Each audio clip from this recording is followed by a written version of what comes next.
Hello and welcome to the Comic Conspiracy, Take 2, episode 249 for the week of February 23rd, 2016. Someone just tweeted at me something about Strife. Was that you, Bryce? Yes. Okay, there you go. Strife! X-Men villain in the next movie! My name is Ryan Higgins, who is here with me this week. Brock Sager. Strife! Brock, you're like the quietest person ever on this podcast. Oh, really? Well, yeah, you're really quiet. He's not, Bryce is not quiet, though. Who's the next person here? Bryce. And finally... Long awaited and fan requested. Yes. Toby, you're even quieter than Brock. Sit like 5 feet from your mic, at least, please. Scoot in a bit. Can you scoot in a bit? Can you scoot over? Can you get the boot around? Can you hold the mic? For all the listeners out there with this poor radio, Mr. Tobias has been... We'll just say he has great booty. Is that okay? Yeah. Okay. You don't have to squeeze yourself in so tight. You just told me to do this. No, I just said to face the microphone. You don't have to move. Help Toby out here. Move his chair back or something like that. Toby's. You good? You good? Okay. You could pick up the mic Toby, and put it to your face. That'd be a Bryce. MC Toby. That'd be a Bryce. Since I have no idea what actually happened to you, Toby, you injured yourself. You are on the road to recovery. Are you doing better? I think so. Okay, that's good. Until I decided to rush this podcast and took a good tumble. You fell, so don't rush when your legs in a cast. So It's a boot. It's a boot now. Hence the booty joke. yes. Yeah. Which I would never do otherwise. Okay. The boot is nice, though. It's got, those pump actions from the Reeboks in the 80s. Yeah. One of those Reebok pump boots for the broken-legged people. The first one I asked the ladies was where the gun compartment is, because it reminded me of the RoboCop leg. Yeah? Yeah. Is that really the first thing you asked them, Toby? Yeah, they kind of looked the other way and left me afterwards, and I got replaced by other nurses. Do you do some pumps and then you go out on the court and you slam dunk? No. That's how you get that. That's how you get that jump. No. I shot a couple of balls already, though, but no. Why on earth, if you break your... What was it? Snap your Achilles tendon playing basketball. Yeah. Go right back out the first chance I get is go shoot some baskets again. Well, it didn't kill him, so we're right back out there. So he's stronger. Okay. You can still shoot in a wheelchair. But, no. Well, Tobias. We're happy you're here. Thank you. Thank you, Ryan. I agree. Yes. And hopefully you can start the slow road to recovery to come back a little bit more It's often. a really slow recovery. Yeah. Yeah, they keep telling me I'm really behind, and but I'm improving, though. I went from wiggling my toes like Kill Bill style to slowly moving my foot. And So next, you're going to be breaking out of being buried alive? Mm-hmm. Yep, that's natural. Next step, yep. All right. Well, Toby, since you've been somewhat, I don't know. Yeah. Have you kept up on all this DC Rebirth news? Because we got all sorts of stuff to talk about today. a little bit. About DC. Not fully. Bryce, I know you've been keeping up with all the DC news from this past week. How could I miss it? You're shoving it down our throats. So this past weekend was the Comics Pro retailer meeting. So, this is supposed to be the Deadpool podcast, but no, it has to be DC first. Save the best for last, Toby. Save the best for last. Right. Gotcha. The first half is Rebirth, the back half is Deadpool. Yeah, first is the worst, second is the best. Yeah. There you go. At the was it Emerald City? What was the convention? I think it was Wizard World or something like that. Anyway, Emerald City. They had Comics Pro had his meeting at Portland, Oregon this past weekend, and as expected, DC came out with all sorts of information about the upcoming DC Rebirth, their new line of books scheduled for June of 2016. We got a lot of information about these titles. We did not get creative teams. That's going to be announced at WonderCon, which is in a month in Anaheim. And they are going to live stream that event as well, so everyone can watch the panel and the announcements of all their stuff. That's really cool that they're doing that. Well, we know one of the writers. You got your damn wish. Oh, you got your damn wish. That's talk for later. I don't want to talk about that right now. You got your damn wish. We know one of the creative writers. I don't want to talk about that. Well, yeah, that just depresses me. DC did sign a handful of people, and didn't we? Oh no, I guess we didn't talk about this last week. No, I came into the store and I was talking to you. Yeah. They officially signed Tom King as an exclusive writer for DC. He better be the writer on Nightwing. That's all I want. God damn it. I mean, the rumor prior. Shut up. He's going to be on Nightwing. The rumor prior was he was writing Batman, so we'll see. But he is exclusive to DC. He is going to finish out his run on Vision, 12 issues. So that's What? Yeah, I mean, he probably already wrote it out. He probably already has the majority of it done, so... I would have guessed 8. Good for him and for Vision, I guess. Vision's been incredible. Well, it's good for DC to let him finish that off, too, because Vision is... Do you think he had more planned if he would fantastic. have not signed the exclusive contract? I mean, it's a number 12, so Marvel will just reboot after the next issue. That's very true. Yeah, That's very true. So. Stupid Marvel. Yeah, I don't think so. I mean, wait, so what's happening to Snyder on Batman? I'm sure that we've talked about this before, but I forget. Detective, right? Well, we don't know. The rumor is that he's going over to Detective, but that's debunked because Detective's listed as a bi-monthly book. So we'll get to the schedule here. So we don't know. Right now we have no clue. And again, we don't know if he's taking over Batman. That's just the rumor.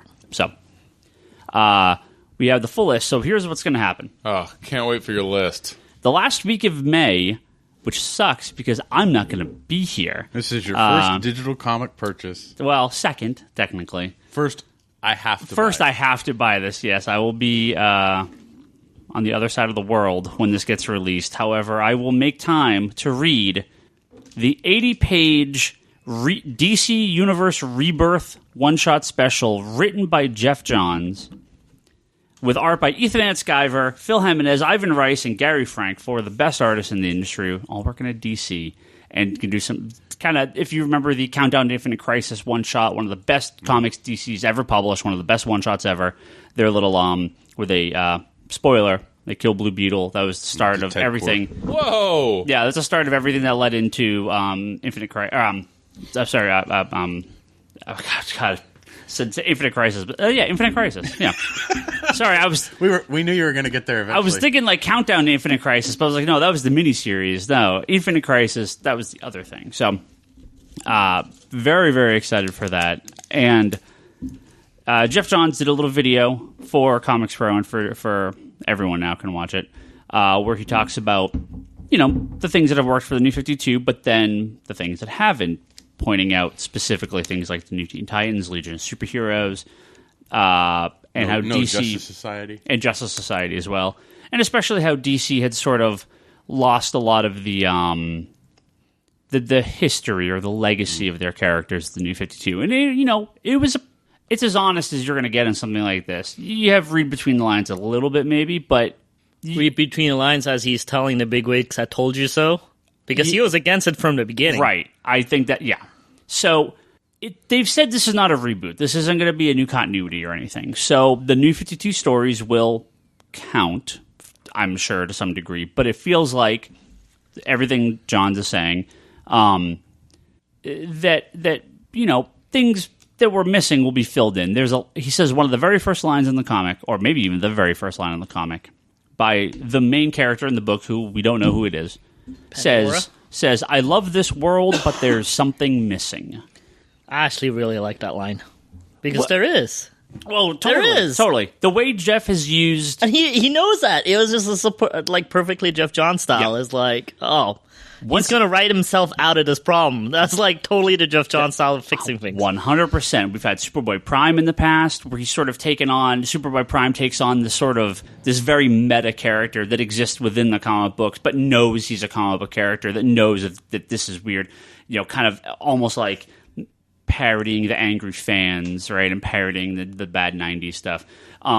You definitely had that with like Legion of Superheroes and the Legion of Three Worlds stuff. So he's done this a lot, where he sort of inserts himself, or inserts, for what I believe to be the best, his sort of vision into the comics, and at the same time acknowledges the real world problems of some things that have happened. So if anyone can fix it, it's Jeff. We've talked about him constantly in this podcast. Everything I think this guy does is great, and if someone can fix it, it's this. So, following up Rebirth, and again, I think a very, very smart move, and although I don't necessarily, I guess, care in the long run, to show just how committed they are to this legacy and history of DC. Detective Comics will be renumbered back to their original numbering of 934. And Action Comics will go back to its original numbering of 957. So that's where they would be at this point, including the New 52 numbers. They've done it a couple of times, right? No, first time. Batman 700? Wasn't that renumbered and then it went back to 700 when it was 700? It was probably Uncanny X-Men.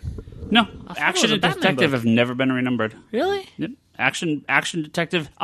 Superman did. Superman did, and Batman never did. Superman became Adventures of Superman, and then they launched a new Superman #1 back in the post-crisis, the John Byrne stuff. But then they brought those numbers back. They fixed those back. Yeah, they combined the adventure numbers and the Superman numbers to get 600 and something. Yeah. So that's the only time any of those books have ever been. Detective and Action have never been renumbered. So again, if you're going to go history, if you're going to say, hey, we have a history, we have a legacy, we have a past, those two books are absolutely key to do this with. And, my hope is, much like Rebirth did with Flash and Green Lantern, you can take the best of the classic stuff with an eye towards the future. You don't have to get rid of the past. Yeah. There is no reason to have a Teen Titans comic that doesn't acknowledge the previous Teen Titans. A Teen Titans series. Well, we don't want to... Don't acknowledge Teen Titans. We don't want to acknowledge Teen Titans. Teen Titans teams is where I was going with that. Having Batman and Superman exist, but have them kind of not know each other. I mean, if you read his Justice League, there's just kind of like the older version. They kind of just, he doesn't even acknowledge a lot of the New 52 stuff. Mm-hmm. So they can have the New 52 just with the old continuity existing. You can change costumes all you want. I mean, look at Marvel. Marvel changes these people's costumes all the time, but Marvel doesn't go, hey, we've just erased 25 years of Captain America history or 50 years of Captain America history. They acknowledge what they need to acknowledge. Well, Bryce is giving me an eye. No, I was going to say, in spite of what you'd like your listeners to believe. What? Just shitting on Marvel and their reboots and how they do everything wrong.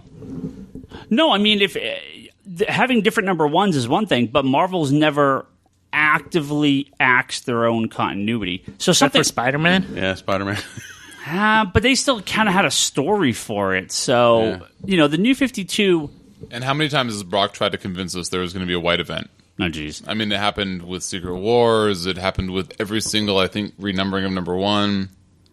I mean, has there been less than 3 times that you've tried to convince us there was going to be a white event? I don't know. It's really white in Hickman's books. With the New 52, they had a really good opportunity to start things off fresh, but I feel like some of the changes at the end of the day went too far, and hopefully this brings us back to, much like the best of the Jeff Johns Rebirth, get back to a classic place with a lot of stories. You can update the characters a little bit. You can update their costumes a little bit. No one's going to complain about that. But acknowledge the history. It's the best of both worlds. And go forward from there. So we have a lot of books that are going to be doing that with. Both Marvel and DC. Bryce, we were talking about this before the podcast about these various Marvel books that aren't going to last Oh, yes. the first year. And it's a rest lot of in them. peace, but... Well, is it a lot? It's a lot. I thought that you said 4 of them. Well, 4 or Is 5 4 a lot? already, but Marvel's putting out like 4 or 5 new #1s a month. I think they know the churn's going to be pretty high. But DC's having the same problem, right? Oh, that's like the first time I think you've possibly ever acknowledged parody with failure in new series. Had you ever just listened to this podcast, or do you just hear me go, DC's the best, DC's the best? I mean, I hear reality. If There that's is what a you're talking difference about. between, I think Martian Manhunter and Prez and Omega Men are good series, and the reality of they sell like shit. Right? These are two different Why are things. they re-upping on Prez? Who's Well, buying Prez? So I am. Is Prez good? I've never read a single I issue of find it Prez, depressing. but I can't understand that story. Wait, hold on. So as intrigued as I am about Prez, yeah. So Higgins and I were talking earlier about. I said it stemmed from Hercules. I was looking at Higgins' wall and I was like, you know what? Hercules, like, such a well-intentioned comic. Starbrand and Night Mask, I understand, and this is before I knew that was also being canceled. Starbrand and Night Mask, I understand. Nothing official. Okay, well, based on sales, we can see the writing on the wall, kind of. According to the change in description on Amazon.com. Sure. So, I was wondering, without seeing Amazon.com, I was like, Starbrand and Night Mask, I understand you're trying to appeal to young readers, but, like, Angela, even, you're trying to appeal to, female readers. So you have these different demographics you're trying to break into. That's fair.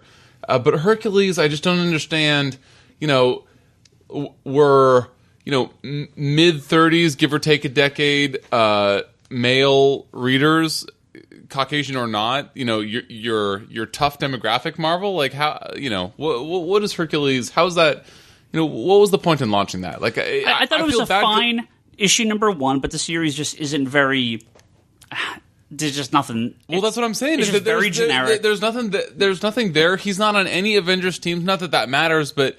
Necessarily, but it just sort of seemed like why, and not in a bad way. Why, just in a way that's like, oh yeah, this is cool. And I just wish that they had made it a miniseries. Although I know that you've said before that miniseries just don't sell as well when they're numbered. They are a miniseries, right? These are miniseries. So I guess that's why they're doing it. But if you look at when they launched Incredible Hercules, you had a successful run on Incredible Hulk. You had the writer go from Incredible Hulk to Hercules. You moved some of the cast over. It was kind of funny. It had a very strong pitch. There was interest behind it. When you launch this Hercules series, it's just one of 20 other books that are just mediocre superhero titles. There wasn't a strong pitch to this series other than, let's put Hercules out because we got to fill a slot. It's the spinning of the wheel. What character are we going to make a? And if you go back, kind of. Well, and if you look at the New 52, I feel like there were good pitches to a lot of the number ones, and there were some that were just like, well, I guess we need a spot on the wall, so let's do. What character haven't we used in a while? Hawk and Dove. Yeah. No, and I think that Marvel's, nobody wants to do it. Give it to Rob. Each of them do the that in similar capacities. So, okay, which are the ones that you said weren't looking good? Black Knight, I agree, kill it. Hercules, I agree, kill it. Starbane and Night Mask, I'm actually surprised that that's not doing as well. Not that I like it, but just in terms of the audience it was going for. No, Angela's doing real bad. Oh, yeah, and Angela, I don't even know how that got like an issue Howling number 1. Commandos. Oh, Moon Girl too? Yeah, and Howling Commandos. Red Wolf. And Red Wolf. Moon Girl is done? I'm surprised about Moon Girl. Nothing confirmed. But those are those are the lowest books from Marvel. Okay, right so I'll predicate it on if this happens with a big asterisk there. But Red Wolf, I'm not surprised about. Moon Girl, I'm kind of surprised about. I thought that would probably sell really well with a. It's low sales, but they'll keep it around because I think Marvel likes that demographic. So same with Red Wolf, targeting a different demographic. And then what was that third one that you said? Howling Commandos. I'm actually surprised about that. Like Jim Jokish, shout out. I'm surprised that he's not buying enough to keep that whole thing going. I mean, I think he's trying. He's buying 100 just to get the 101 variant. Well, if you see what Marvel and DC have done over the last few years, they said, we're going to try to reach out to new audiences. We're going to try to experiment. We're going to try to do all this stuff. DCU, Marvel did it with All New, All Different, and we've seen the sales between both companies.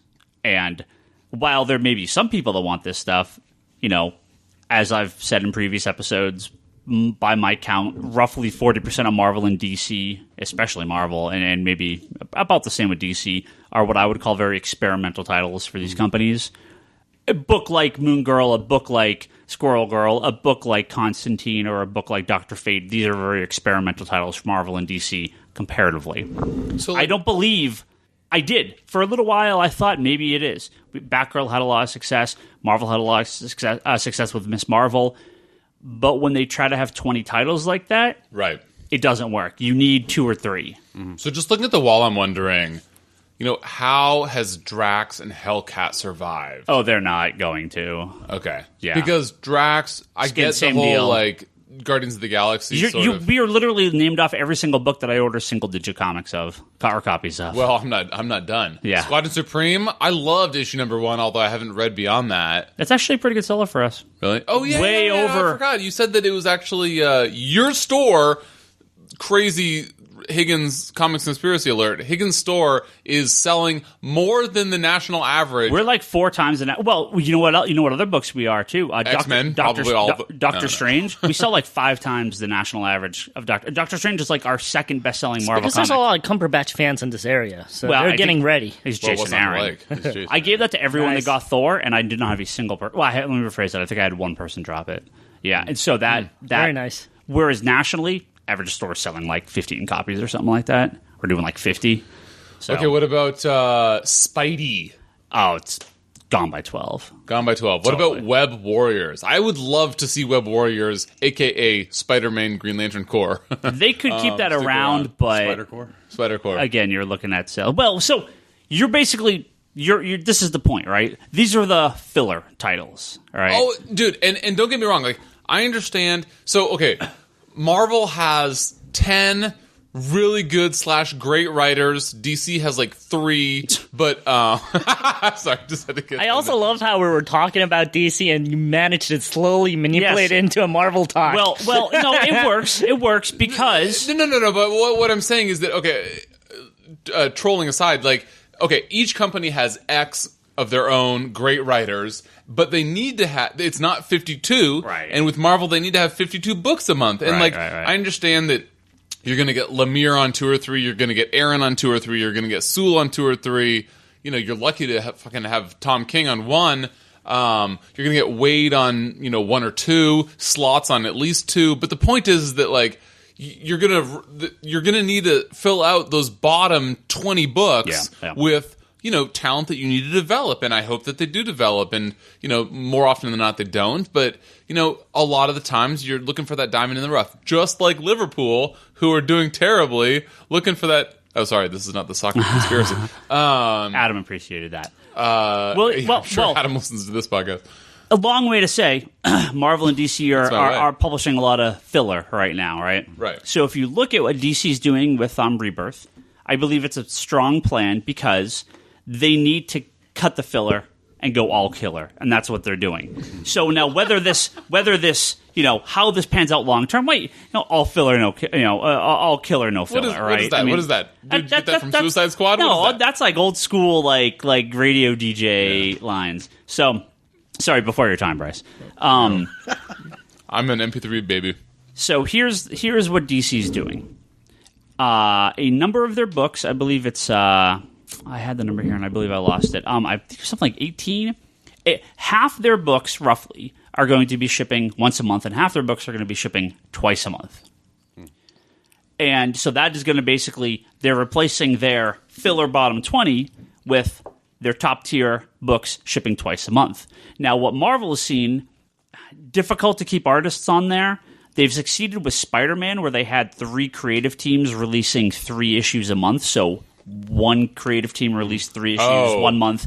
The next creative team did 3 the next month. Ramos, right? That was right after One More Day. Pachalo, right? Pachalo was the third. Yes, thank you. Yeah. Was, they would do like 4-issue arcs per or whatever. 3 it was. issues, and there was there was like one standalone issue every so often. They would do a kind of one-off. By the way, that formula was fucking awesome. So if DC again. The word is they sent out a bunch of contracts. So this is what I said about post, 6 months to a year after New 52. They didn't lock anyone into contracts. That's the first. People left and went to Image, went to Marvel immediately. Half to 75% of their creative teams ditched out within the first year. Right? You lock people in the contracts. You secure your talent. That's very strong. You have to do that, and that's what it seems like they're doing with Rebirth. And especially if you're dealing with some of these, half of your line shipping twice a month, you really need that talent locked down because they can't leave. They can't go anywhere. So you have to make sure you have it scheduled. So here's what's happening. Every book is $2.99. That, to me, is a formula for DC to not make as much money. But everything's double. Half their line's double shipping. So...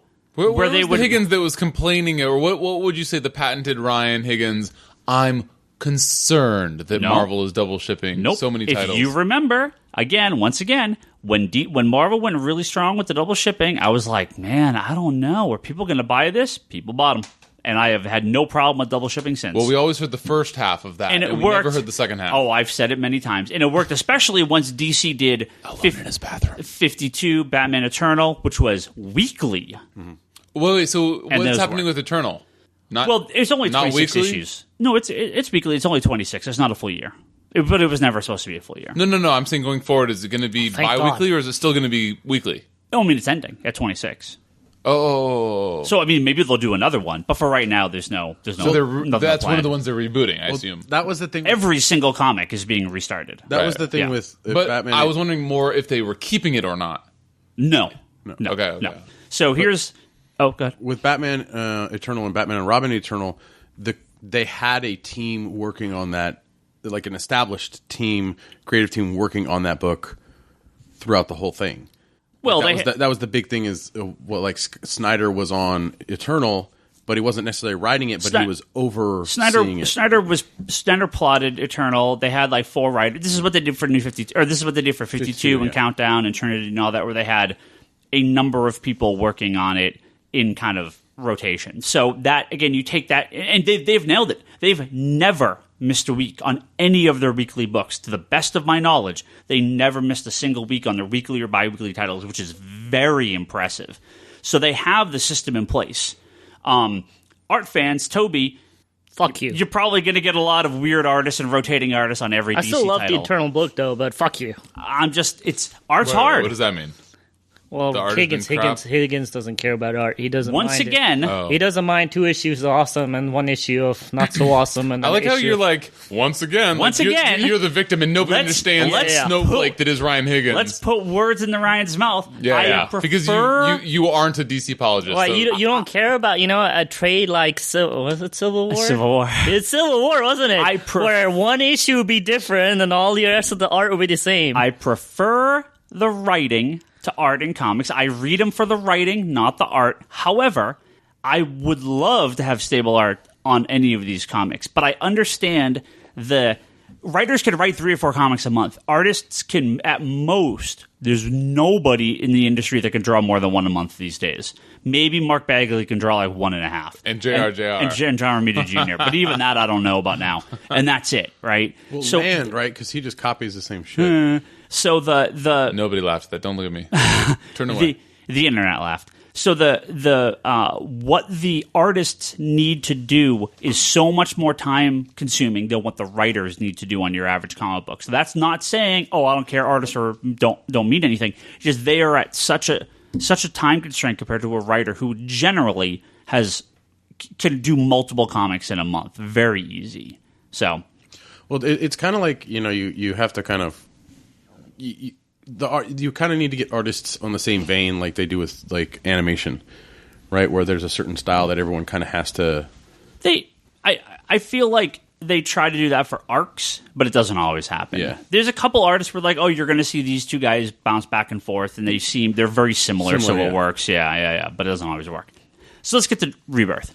June is when Rebirth starts. They are going to launch a series of number 1s that are single-issue kind of rebirth stories of these characters. They are going to be... this is after the Rebirth special the last week of May. They kind of readjust the character and set them at a good status quo, and then their ongoing start that same month. So the month of June, we have Rebirth issues for Aquaman, Batman, Flash, Green Arrow, Green Lantern, Superman, Titans, not Teen Titans, but Titans, and Wonder Woman. Obviously, all your big characters. Obviously, the most important characters from DC. And then they are shipping, starting in June, twice a month. Aquaman, Batman, Flash, Green Arrow, Green Lanterns with an S. So, I don't know if it's like a take on the core or just multiple characters in the book, not just Hal. Superman, Wonder Woman, and then Action Comics and Detective Comics, again, starting at $9.57 and $9.34, respectively. So, we are going to have all those one-shots plus the number 1s and the Action Detective shipping twice within the month of June. So all those characters are getting basically 3 issues that month. So they're coming out the gate just what I think is blasting. What I think is good about that is they're giving you that first that Rebirth issue, that kind of one-shot thing, and that's kind of like what your whistle for interest for. It has to, coming into the number 1 that's going to come out 2 weeks, 2 weeks later. Right. I mean. So this the one shot by Jeff Johns is going to be why things have changed, why there's no history or legacy. That there's a reason that nobody remembers the Teen Titans. There's a reason nobody remembers Superman dying or being in his regular costume because all this shit happened. Goddamn Maxwell Lord. So we're gonna. It very well could be. So July. We have Rebirth specials for Batgirl and the Birds of Prey, Hal Jordan and the Green Lantern Corps, so those are 2 titles, not 4, Hellblazer, Justice League, Nightwing, and Red Hood and the Outlaws. Starting that month again, we also have 3 new number 1s that are shipping twice monthly starting in July. That's Hal Jordan and the Green Lantern Corps. And I don't know why it's very weird that they're singling out Hal Jordan there, but... Justice League and Nightwing, so those start in July. And then number ones shipping monthly starting in July are Batgirl and the Birds of Prey.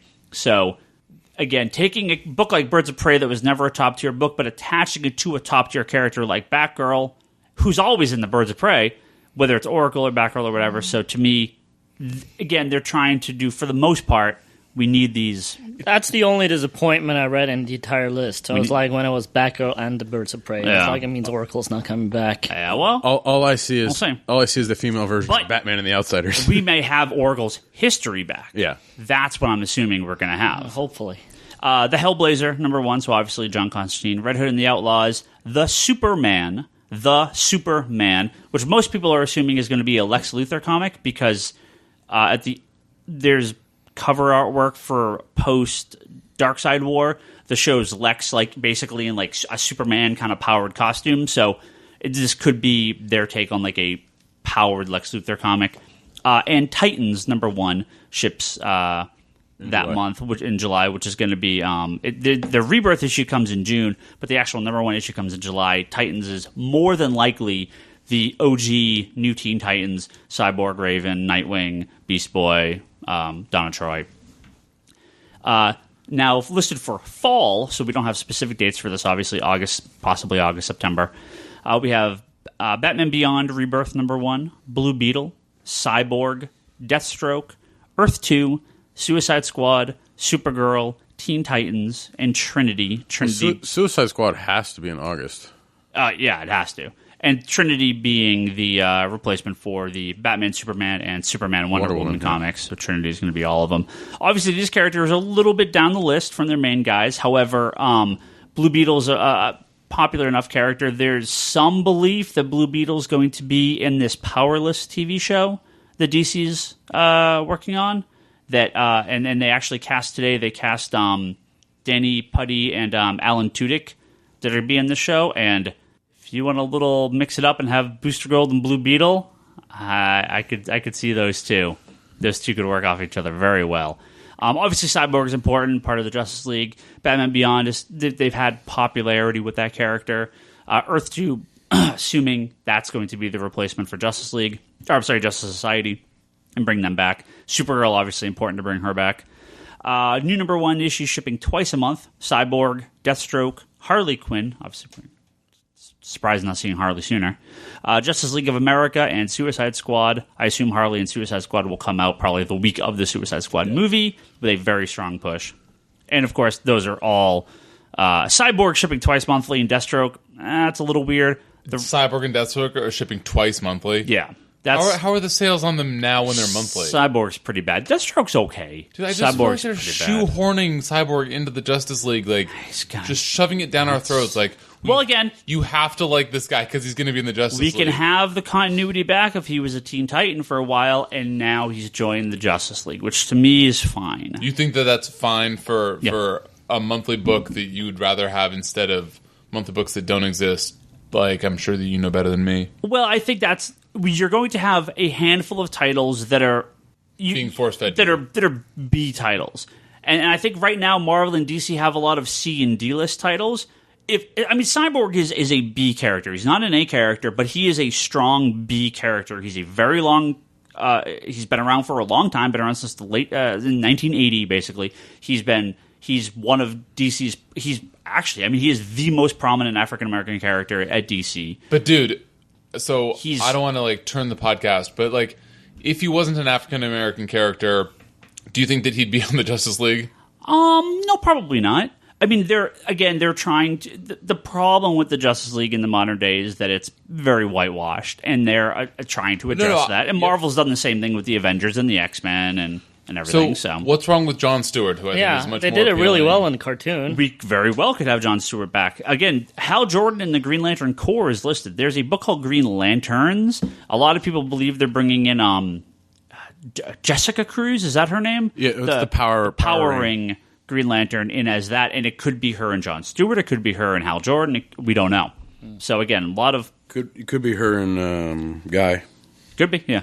But then again, coming in fall, the book shipping monthly past that are Batman Beyond, Blue Beetle, Earth 2, Gotham Academy next semester. So again, there's a very non-traditional DC comic, but it's a critical hit. It hits a different audience, so they're bringing that back. That's a long wait for that. Yeah, but I mean, there's a long way for some of these. Supergirl, Superwoman, which was originally by Bleeding Cool misreported as a superpowered Lois Lane comic, but that's not true. So we'll find out what that is. Super Sons, which is an old 70s comic that was a backup where it was the sons of Batman and Superman. It was in World's Finest. It was this weird like Elseworlds thing, but you have Damian Wayne. And you have Jonathan Kent, who's the son of Ursa and Zod, who was from the Jeff Johns action run, who's been in the Superman, Lois and Clark comic. So a lot of people believe it's going to be those two teaming up as him as the new Superboy. Teen Titans and then that formerly mentioned Trinity. So I think this is a very strong lineup. Again, we don't know creative teams, but character-wise, pitches, these seem like strong concepts. You're going to see some experimentation down the road. You're going to see some of these other titles come back or other things happen. Prez is already coming back. They've said they're going to finish it off. It's getting another 6-issue miniseries. So there will be other books coming along with this. Obviously, Batman Dark Knight 3 is going to continue. You have all the Hanna-Barbera books that are coming out. You're going to have, Injustice and the digital comic stuff. So, but the main DC universe, these all feel like, for the most part, titles with a fan base. Aquaman may never be the best-selling comic ever, but there's 20,000 people that will buy an Aquaman comic every single month. You can't say that about Prez or Black Canary, really, or Drax or Squirrel Girl. But some of these characters have you, I'm sure. Well, but some of these characters have a built-in audience that even if the book sucks, they'll still buy it. Well, the thing is I mean, it's Justice League. I'm not saying it should suck. It's surrounding a lot of the movies in a sense. That we have the Justice League family, we have the Batman family, and we have the Suicide Squad. It's all Superman, Batman, Justice League, and Suicide Squad. Yeah. Right, and that's not a surprise. And you have Supergirl, which is part of it, and Green Arrow, obviously, and Flash. And so, I mean, they are all properties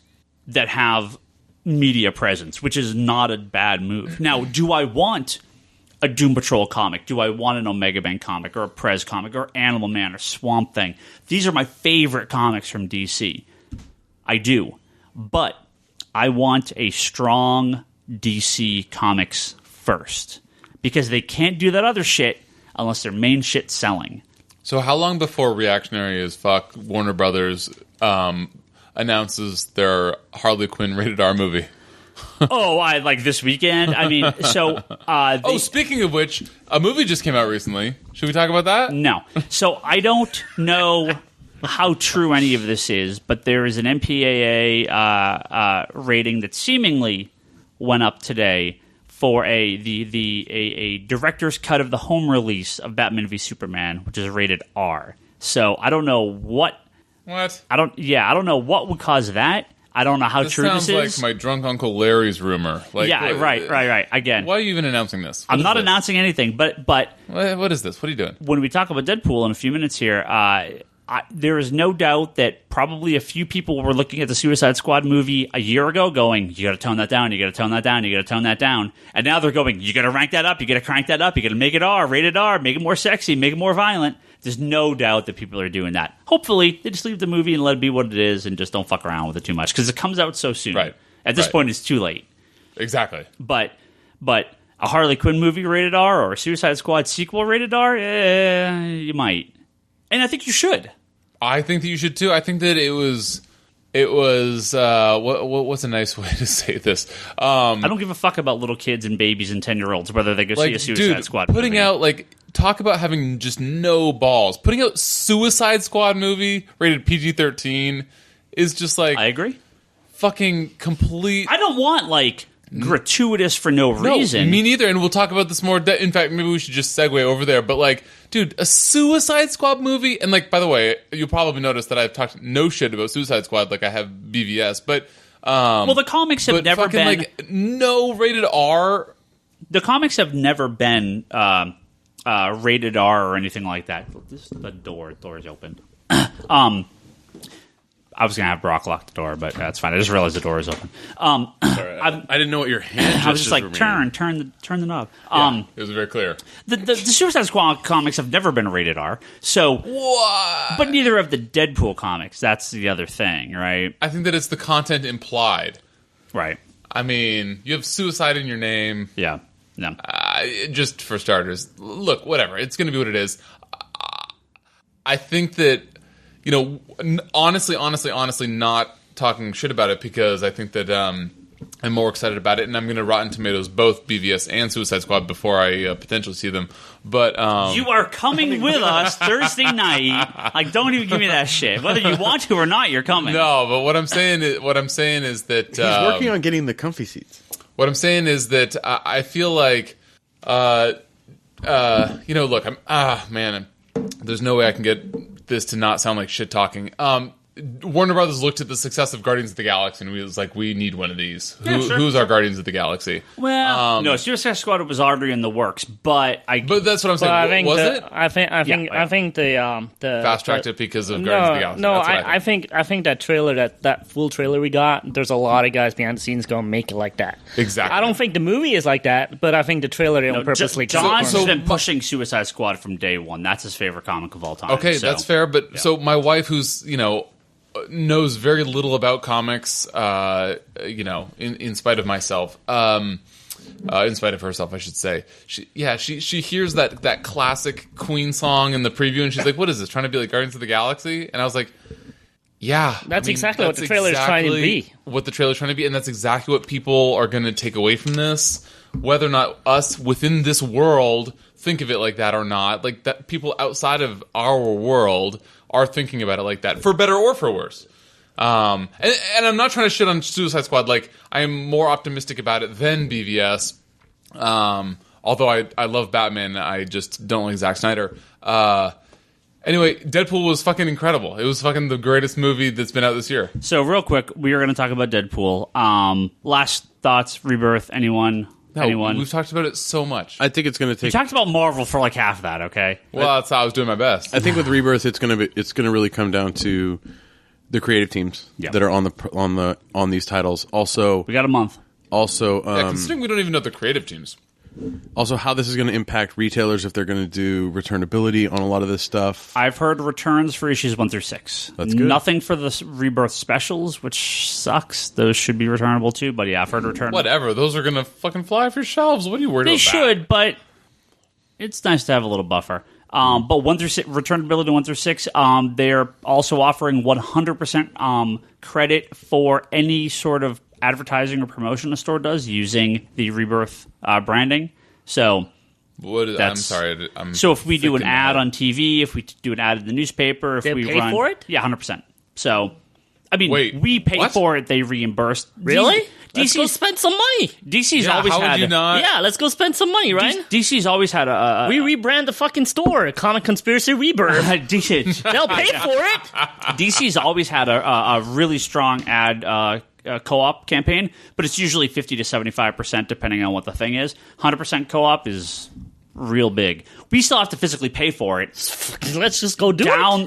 I don't understand. 100% Down the reimbursement? road, at some point, they credit our Diamond account for the same That's dollar fine. amount. Let's go So, spend some money. Yeah, Dude, that's crazy. but yeah, that's Yeah, great. let's go have Let's make a big party that is the Rebirth party for the launch of this thing, and we'll bill it to DC Comics. Let's make another Yeah. Comics Conspiracy TV We'll hire dancers and everything. commercial. Another commercial. Yeah. We'll see. Don't We'll tell see your what's wife. happening. She I'm not doesn't sure if I listen to want- this. I'm not sure if I want to see their Afterbirth. I mean, Rebirth. Hey, now. God. But we'll have much more about Rebirth in the next few weeks. Obviously, end of the month in May or Thank March. God. I mean. I don't think that we've heard enough about it. I can't wait to hear more. Yes, I mean, this party thing, what, launch party? Well, come on. I don't know. That's a... it's traditional advertising. Usual, so it's gonna, That is very traditional to do But a launch party. I don't know what they're going to approve. We'll find out. Oh, I think we should start playing this now. We'll find out. We could do a live recording at this launch party. Like I said, we'll find out what they'll co-op for. Let's We'll see. spend some money, Ryan. So, Deadpool. Let's talk about Deadpool. If you haven't seen it, we're going to spoil everything. So turn off the podcast. We're going to spoil the fucking shit out of this bitch. So go and make sure to turn this off if you don't want to hear about Deadpool. But if you want to hear about Deadpool... I thought we were going all rated R at this point. No, so it's fine. But if you want to hear about Deadpool, keep listening. So let's start with this. I hate Deadpool. Not the movie. The comic book character. I just hate Deadpool. I hate people that like Deadpool. I hate everything about Deadpool. That explains you and Bryce's The relationship. comic books Exactly. have never been funny. They're annoying. He was cool at one point for half a minute, but you know what? Okay, hold on. There is a reason was you cool love for like a Deadpool. decade. No, hold on. There is one reason why you love Deadpool. What was that? He makes you money. Well, sure, but I mean, when the Joe Kelly series started on McGinnis, again, I read it for a while, and I legitimately read that comic for a long time. I read it up like Gail Simone and Jimmy Palmiotti. I read the majority of that run, but it was never something that really clicked with me. Man, Deadpool just got so annoying, and I just don't like Deadpool. That said, Deadpool movie was pretty good. I think they did a good job of taking 30 years and distilling the better parts of it into one movie. There's a lot I want to say about it, but I want to hear kind of everyone's quick take, and then we'll go. Toby's. We'll go this way. Toby, what do you like? Do you like it? That was okay? Worst place to start ever. Yeah, I think I'm gonna go last. Okay, let's start at Brock. Again, quick hits, and then we'll do the... Quick hits, that's what I'm known for. And then Brock, we'll bounce stuff back and forth of each other. I went and watched it by myself, but so I didn't get a chance to Did you bring your baby hand? My baby, I should have. No, I really enjoyed it. It made fun of everything. It made fun of itself. It made fun of comics, of movies, just everything. One of the line that stood out the most to me was Deadpool goes to the Xavier Institute to get Colossus and what's her name, and he goes, Negasonic Teenage Warhead, obviously. Yeah, Negasonic Teenage Warhead. And he's like, "Jesus, this house is huge, and only like the two of you here. The studio couldn't afford one more X-Men." I was like, "That was great." So I mean, Ryan Reynolds nailed it in that elevator scene in X-Men Wolverine Origins, and I think that this delivered what we wanted to see from that. So that was a quick hit. Yeah, I know. It's called Summary. Look, this movie was fucking incredible. Short. This movie was the second or third best Fox Marvel movie that's ever been published. And I know that you're asking, what could possibly be better than Deadpool? Well, the answers are, and I haven't rewatched it in a long time, and I was recently told that I should rewatch it, X-Men 2. X-Men 2 is sort of the pinnacle of the Fox stuff. TBD. That's to be determined. Yeah. Sorry. And I fucking loved Days of Future Past because A, it had the most X-Force characters to date in it, and B, it dealt with time travel, and C, it rectified a lot of the problems with X-Men 3, and D, fucking Michael Fassbender's incredible. And E, Sentinels are cool, and F, Bolivar Trask. Did I skip any letters? I probably skipped some letters. Anyway, look, Deadpool was so fucking good. It was so good. I've seen it twice in the theater. I saw in 2015, and I'm going to blame it on my infant kids, but like part of it was I saw maybe 4 movies in theater all year long. I've already seen Deadpool twice in theater, which is, should say something about, how much I enjoyed it and wanted to go back and see it. And I am a huge, Deadpool on my sleeve fan. So, whatever. But it was so funny, and I fucking laughed out loud more than I did at Guardians. I think that's largely because I'm just an X-Men fan more so, and I wasn't expecting it from Guardians, and I was cautiously optimistic about Deadpool, and it fucking delivered. Rotten Tomatoes is off the chain with like its percentage, and I'm a huge Rotten Tomatoes whore. I mean, yeah, the best superhero that Ryan Reynolds has ever been, and the jokes were all great. I was really kind of concerned going in. I was like, man, I really hope it would be so easy for them to make this rated R doing dick and fart jokes, and there was very few dick and only one fart joke, and so that was a huge relief. I actually legitimately laughed out loud at a couple of the jokes. I mean, we could fucking reiterate them. There could be a whole separate podcast on reiterating all the jokes. It was so well written. My favorite part was how it wasn't like it didn't take itself too seriously. Higgins will get into this more because I talked to him briefly before, but like it didn't and I'm gonna kind of steal his line. Like everybody was in on the joke. Like everybody in the movie sort of knew that he was an idiot and really annoying. My problem with Deadpool, the character in the past decade, has been that they've made him this buffoon. Right? I liked it when he was annoying but a badass, which is how he started. Super annoying but super deadly. And in this movie, he was super annoying, but he was super deadly. They didn't make him just this moron. He could still take care of himself. And so this was my favorite, like, kind of Deadpool. And I feel like, kind of concerned that if they were to make a sequel, it would be so easy for them to go more slapstick, which I would hate. But they didn't this time. And I also have to give, like, ninja props to the guys that were able to convince Fox to do a rated R comic book movie. Like, I can't imagine that pitch. Like, every comic book movie to date, I almost said TBD again, has been, PG-13 or lower, and why would they sacrifice half of their potential audience to make this movie rated R? That just seems crazy. But somehow they were able to convince whoever was... I think the budget had a lot to do with it. They were like, how much you want to spend? Sure. Well, instead of $200 million? I mean, so that budget was microscopic. Yeah. It was under $60 million. 58 or 59 so versus 200. And the fucking marketing campaign was guerrilla as fucking super good. So yeah, and that may be what it was. And I also loved that line at Xavier's, and even my wife laughed at that line. Like, they can't afford any more X-Men, and even that like fake X-Men that they had as half of the X-Men was fucking awesome. How they just didn't have to pay anything. The CG was practically non-existent. It was awesome. The opening credits, hilarious. The writing takes the cake. Ryan Reynolds, great. The suit was fucking like incredible. How it was emoting his eyes. It was so good. It was so good. I could keep going, but this Bryce Briefly is temporarily done. So this may be my last podcast ever because I think the Legion of fans will kill me after this. They'll never have me back. It was all right to me. I didn't dislike it. I didn't like it. So I'm sort of in the middle of it. Now, like Ryan or like a lot of people, I actually not a big Deadpool fan, but watching it, I'm like, you know what? This will do what it's supposed to do. This will please the fans. People will be happy with it. And for that, I will applaud it. So it wasn't for me. But, not everything has to be. So I'm perfectly fine with it. When you say it's not for you... it was just... Like, mid-30s, male, comic book fan that loves vulgar humor. Humor wasn't for you? Look, that's not at all what Deadpool was like. Humor is really hard to do with me. I don't like a lot of humorous movies. I really don't.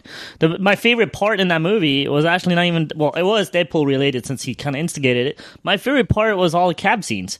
Especially when he had the dude in the back trunk and then got into the accident. That was my favorite scene in the whole movie. So, it's fucking dark. Well, here's a weird thing about this Deadpool movie. Comedy is hard to do. And this may go to what you're talking about, Toby. I had so many people before I saw it said, "Oh, it's so violent, it's so over the top." And actually, I didn't say any of that though. Well, that didn't bother me at all. No, hold on. Yeah, I grew up on Fist of the North Star at 5 years old. Hold on, let me finish. It's so violent, so over the top, and so much nudity, and you laugh from beginning to end. I found none of that to be true.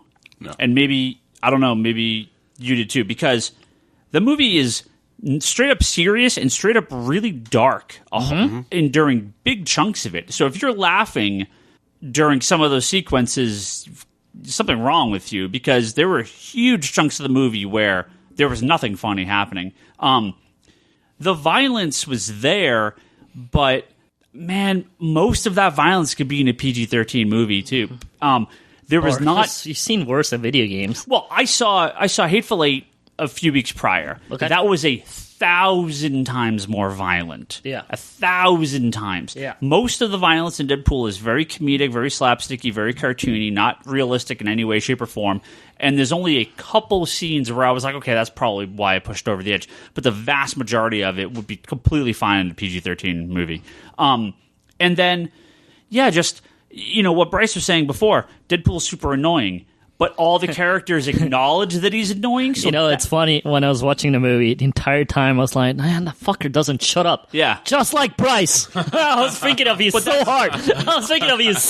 Man. I was like... Toby texted me right after the movie. He's like, I felt like I was watching you on screen. He wouldn't shut the fuck up. So, and I mean that in the most heartfelt and the good nicest way. Yeah. Oh, I took nothing but compliment from it. So I think my other... I don't want to say it's a problem, but yeah, I felt like I felt like half the audience was laughing at Deadpool, and half the audience, or less, or I don't know, at least myself, was laughing at the people who hated Deadpool.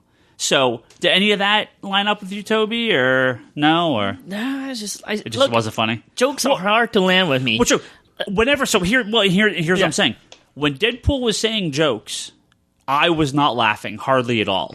Because they're annoying. See, what I found a lot more entertaining was the back and forth between Colossus and Deadpool. And I found Colossus to be genius. This is exactly... for comedic effect. Yep. I mean, the way they rubbed off each other was perfect. Right. So I even liked the little girl. It was very well done. You and me are... So here's the thing. You have half the audience who's laughing at Deadpool because, he said hashtag drive-by, right? Dude, he only did one fart joke and one hashtag joke. But people are laughing at that, right? Me and Toby are not. Me and Toby are laughing at 1,000 hilarious jokes in the movie. Me and Toby are laughing at Colossus, who thinks Deadpool's fucking annoying. Yeah. And I think but I was also laughing at that. Like, I love the fact that Colossus was so straight edge. It was like, I'm gonna not hate the girl with the boobies out. That was the best Colossus that we've seen. That was so awesome. That was such Colossus. Absolutely. It was so well done. I was talking to my coworkers today at the school about that actual scene, the one where what's her name's boob pops out, and he's like, "Why didn't we get to see that?" I'm like, "Well, because you have a straight-laced character that gets exposed to this big old titty that's popped out. You're not going to show that. That's not something that you need to show, but because the point is you're supposed to see the discomfort in Colossus in that he's going, right. I think that was my second favorite scene. No, my favorite scene was with Colossus and Deadpool on the bridge. I think that's the funniest part of the movie. Well, the funny thing is also that Deadpool is out there killing freaking numerous of people, and Colossus is seeing it on the freaking TV at home, but instead of police and firemen showing up trying to block this shit off, Colossus just walks up and it's just them on the street. And I just love how I was eating cereal. Oh, dude, that fucking movie was fucking hilarious. So when he breaks all his limbs trying to punk Colossus, I was fucking laughing out loud. Yeah. So I was too. Again, I feel like some people were laughing at one thing and some people, but that's good. People... To me, it worked because people could find humor in the different parts of the movie. Mm-hmm. I feel like part of the audience was Negasonic Teenage Warhead, bored teenagers that are just, young kids seeing Let me go watch an R-rated movie. Right. And then the other half of the audience was us, Deadpool, old guys that are like, Hey, no. There's one you're forgetting. All the couples that went to go see the romantic movie. We get to eat. We get to eat. We got to make sure to get our early bird special and get home because we're tired. We can't stay out past 11 o'clock. That's you, Ryan. So that's not. Keep that to yourself, Ryan. Don't rope us into that one. That's not fair. That fucking movie was awesome. And again, being a self-proclaimed Rotten Tomatoes whore, like if that movie I fucking love Deadpool. Back when he was awesome. But if this movie had gotten 20% or whatever on Rotten Tomatoes, I would have been like, pass. Just like Fantastic Four and Spider-Man. But like 88% is better than most indie films that are like designed to be Oscar bait. Well, I mean, Deadpool blew out how many records? Well, I mean, for R-rated movies, in February, a lot. Half of the awards, record breaks were for February. Half of them were for R-rated movies. But that's huge. That's huge. Yeah, no. Well, it's great. I'm not trying to take away from it. I'm just saying that. Well, we're going to get between last year and this year, we're going to get a number of movies that break a shitload of records on non-traditional releases, which is like fuck Hollywood. Get shit out of May, June, and like you can have movies in other months. Guardians did it in August. Deadpool did it in February. Star Wars did it in December. Batman v Superman is going to do it in March. Like, there's no doubt on my mind that all 4 of these movies are going to have huge numbers for the time of the year they're released. You can do this. You don't have to have shit every single week in May and June. Nobody cares. Kids see these movies whenever they're available. Hell, on a midday on a Thursday, there was like a 10-year-old kid in the audience with me. Like, this dad took his kid out of school to see Deadpool. Like, who cares? Release shit whenever. People will go Brock's see kid? it. Oh, not quite that old yet. Yeah, people Yeah, will go His first see movie in the theater was 3/4 of Star Wars: Force Awakens. Sounds like he was not awakened for that last quarter. No, he Sorry, was I'll be awake. here all He week. turned to me and said, "Daddy, we can go now. I want to go home now." it. You say, sit in your fucking seat and watch Star Wars. Yeah. Yeah. And then Brock backhanded him. Yeah. That didn't really happen. No, anyway, I so took him home and then I went He and just saw called the him movie again. Kylo and he just smacked him. And anyway, so fucking Deadpool. Deadpool, man, good. fucking incredible movie. so let's talk about... Very surprising that Fox was able to do, like, I felt like I was watching a Marvel Studios movie in terms of how it took my expectations and like totally shamed me. I really have a feeling that with the low budget, Fox kind of just didn't care. And I They're think like, Fox was totally hands off. yeah, they're like, here's the money. It's then not in that $200 million case, which dollars. is probably Do whatever I want. They were probably sorry. I'm very happy With that Ryan Reynolds that got was to do this, though. the most likely scenario. They were very lucky to put it in the hands of such a talented team because that could have gone tits up so easy. Director's first movie. You No guys, way. You guys were all fans of his before. He did animation. Yeah, but you guys were all fans of his before. What animation did he do? The DC Legends Online beginning thing that you were going after. Because he worked for Blur, right? Yeah. Because I saw in the credits it said, effects by Blur Studios. So there you go. That makes he sense. directed that piece, though. The one that you were Okay. Googling? Yeah, so he did that. Same people did, same company that did the Knights He's of a the big Old FX Republic. guy. Yeah, He's a big FX The Knights guy. of the Old Republic animation, opening animation. That I didn't know. Awesome. Yeah.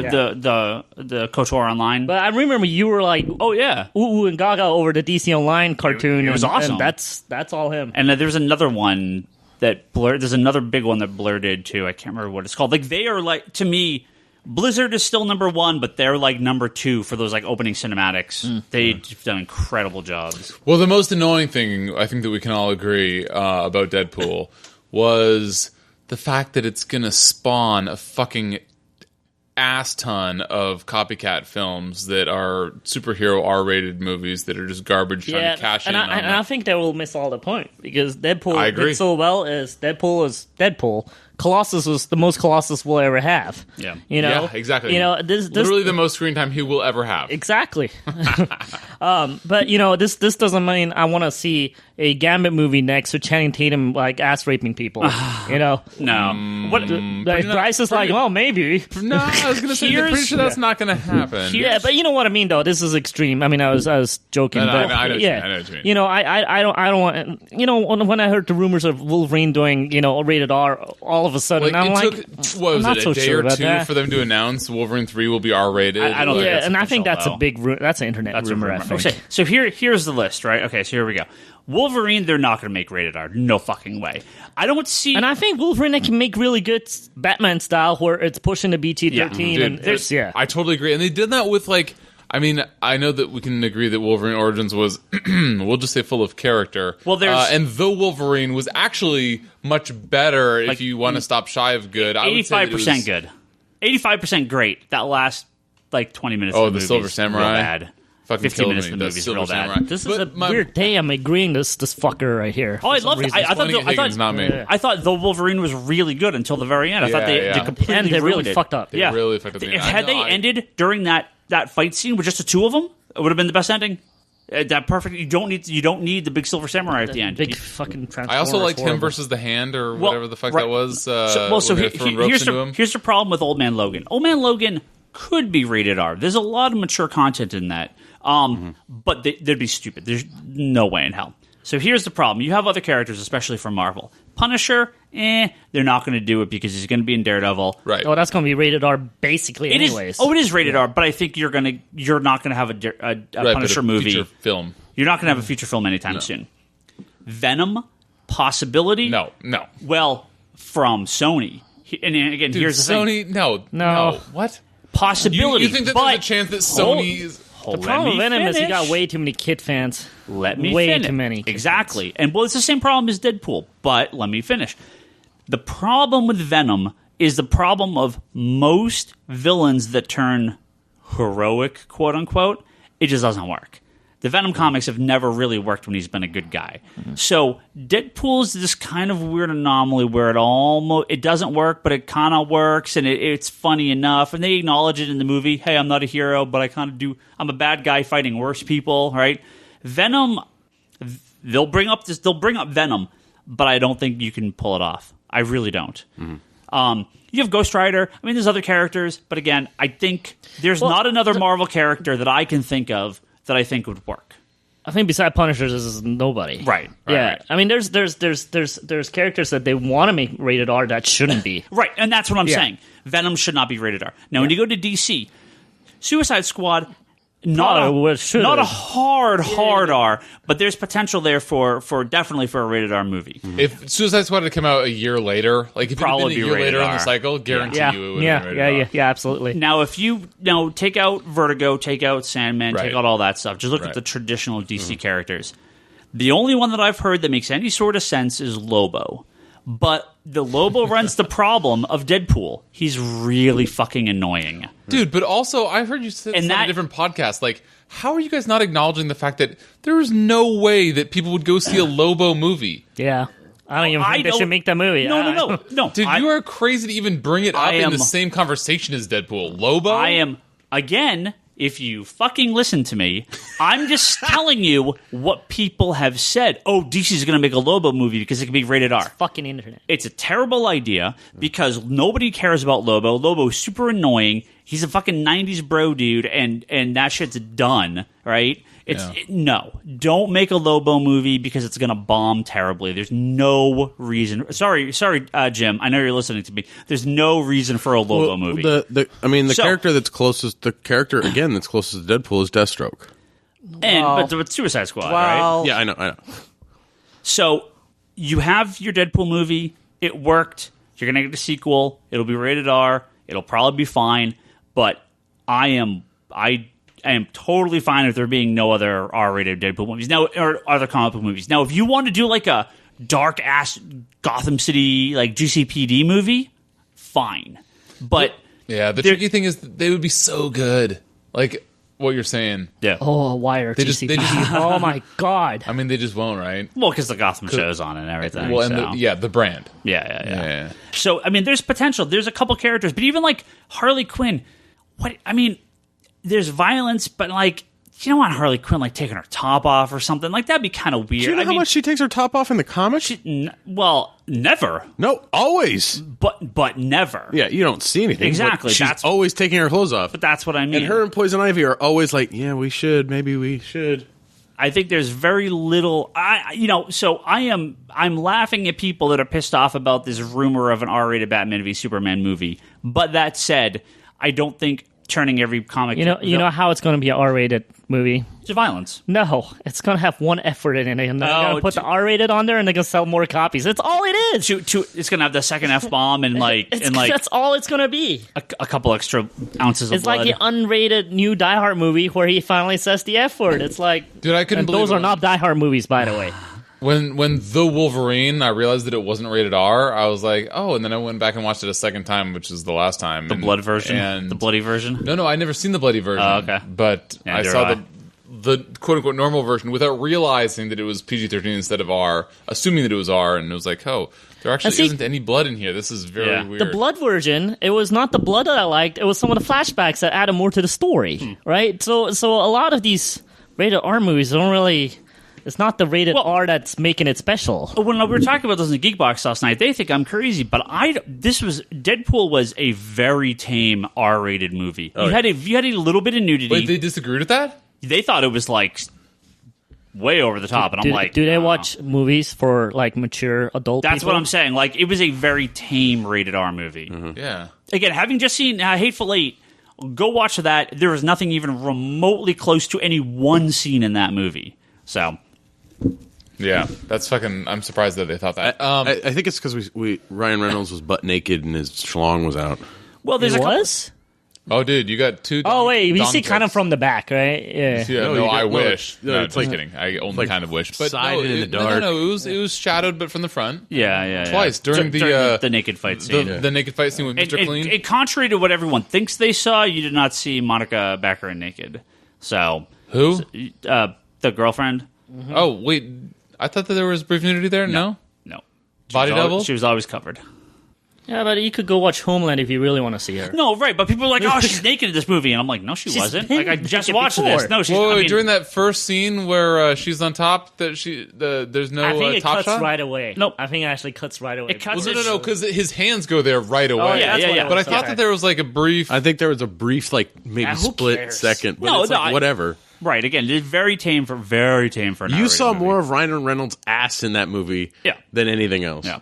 Dude, where were you hiding that ring? Nowhere. How fucking funny was that? Dude, I thought that movie was fucking great. So, best Pretty movie good. of the year, So far, even though it's only 8 weeks into the year.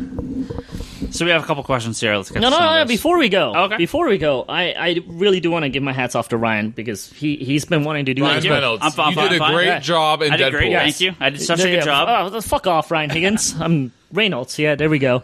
He's been wanting to do this, 11 years now? Yeah. Multiple producers. Nobody wanted to give him the money. He finally got to do it his way, and he done Wait, it. what?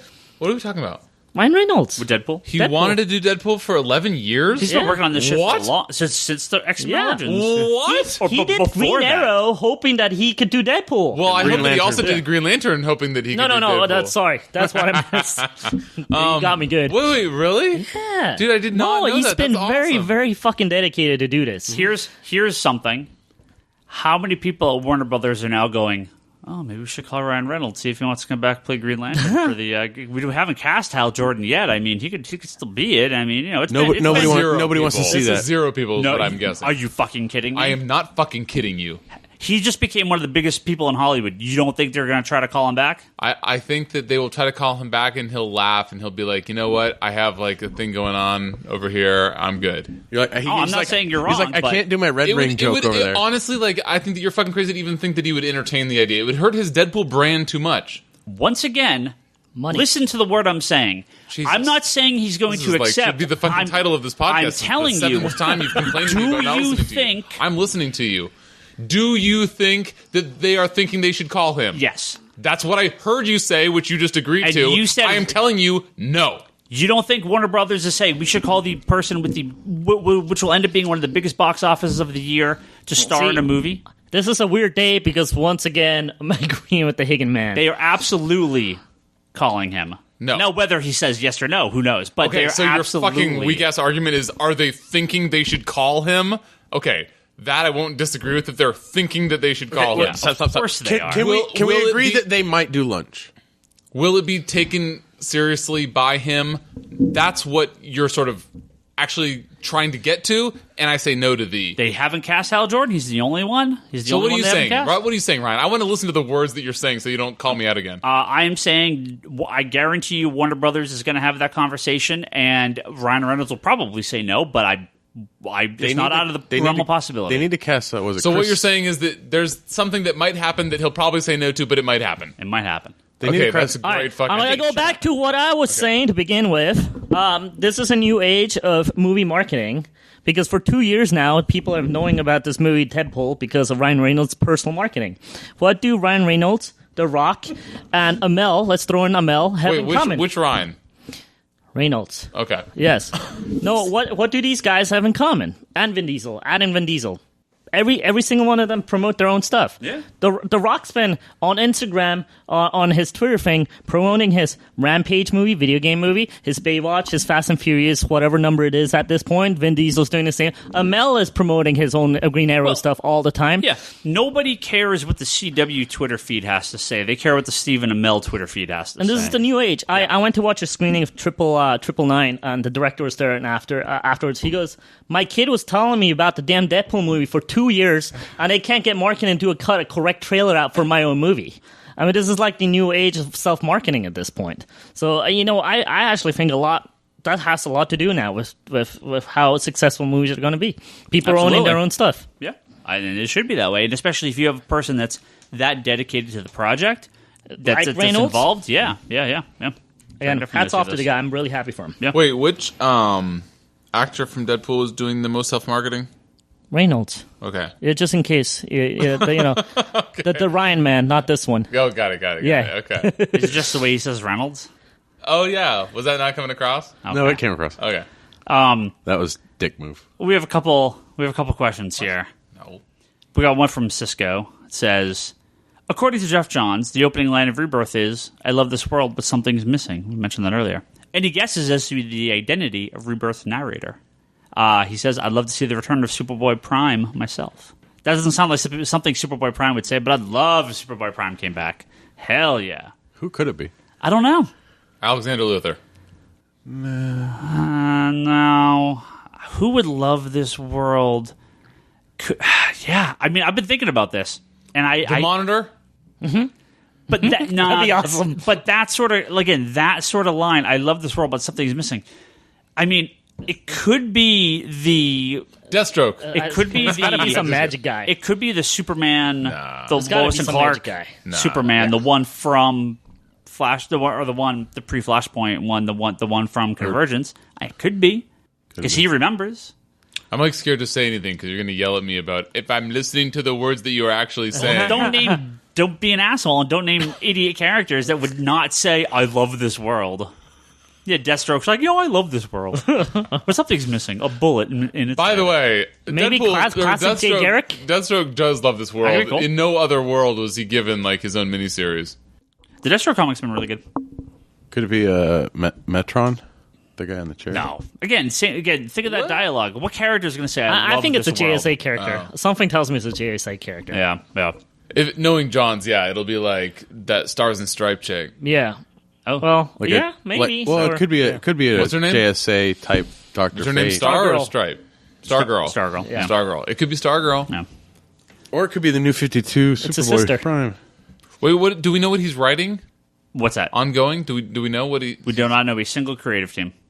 By the way, how much time did we talk about this fucking bullshit and we don't know a single creative team? How annoying is that? You know that you're going to spend It's several more podcasts talking it's about the once they comic announce the conspiracy. creative team. It's the comic conspiracy. Like, We got to talk about what we don't as know. soon as they announce the creative team, we're going to have several podcasts about, they just announced let me list every conspiracy. There will be, the episode after WonderCon, we will talk about the live stream and we'll list every team. And then when it comes out, then you got to talk to numbers. Look, this podcast is all filler, no killer. Yeah. Okay, Bryce. Okay, it's all filler. I got to fill like an hour and a half somehow. Okay. Challenge accepted. Steven. So Uncanny X-Men has been fucking incredible. Even though You're there's only been interrupting 3 our. issues. You're interrupting our questions. Steven asks. It's not interrupting if I don't hear the first part. Steven asks, I'm interested in Rebirth, but I've dropped what little DC books I'm still reading until then. Good choice, Steven. Have you seen many do that? Ryan has seen a lot of that. No, not really. Well, obviously, I'm not listening to the words that are coming out of Ryan's mouth. I did. Well, now you heard me say it, so now you know.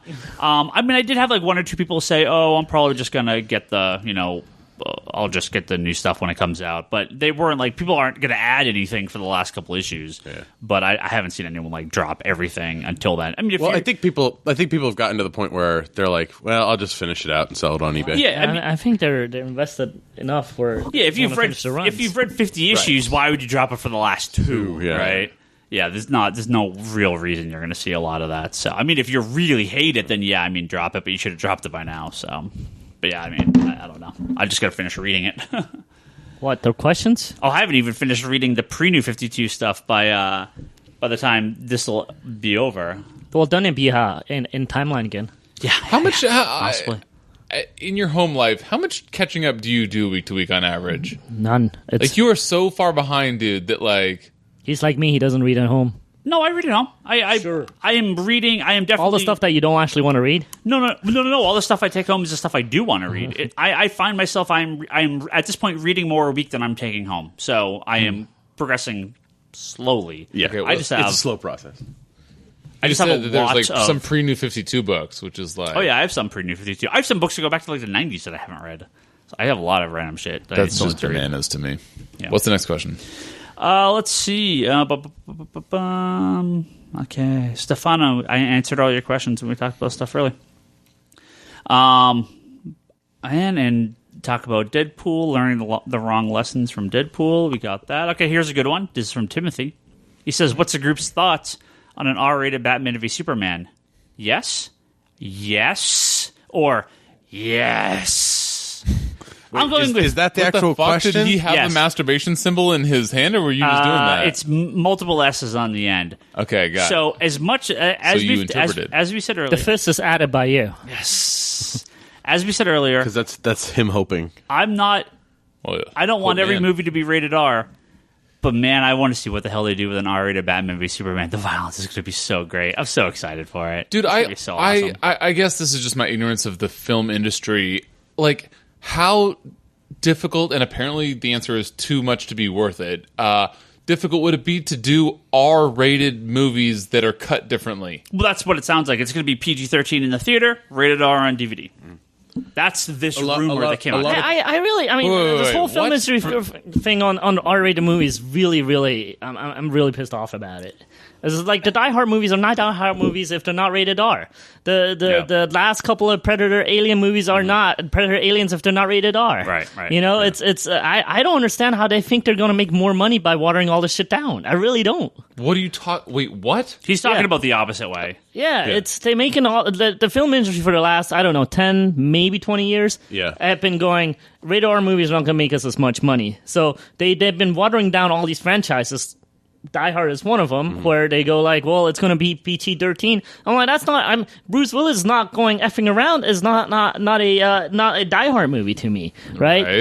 You know, Yippee-ki-yay, motherfucker. you know, no violence in some of these Predator Alien movies is not a Alien and Predator movie for me. Right. So it's really weird that all of a sudden with Deadpool they're like, fuck, let's make everything rated R again.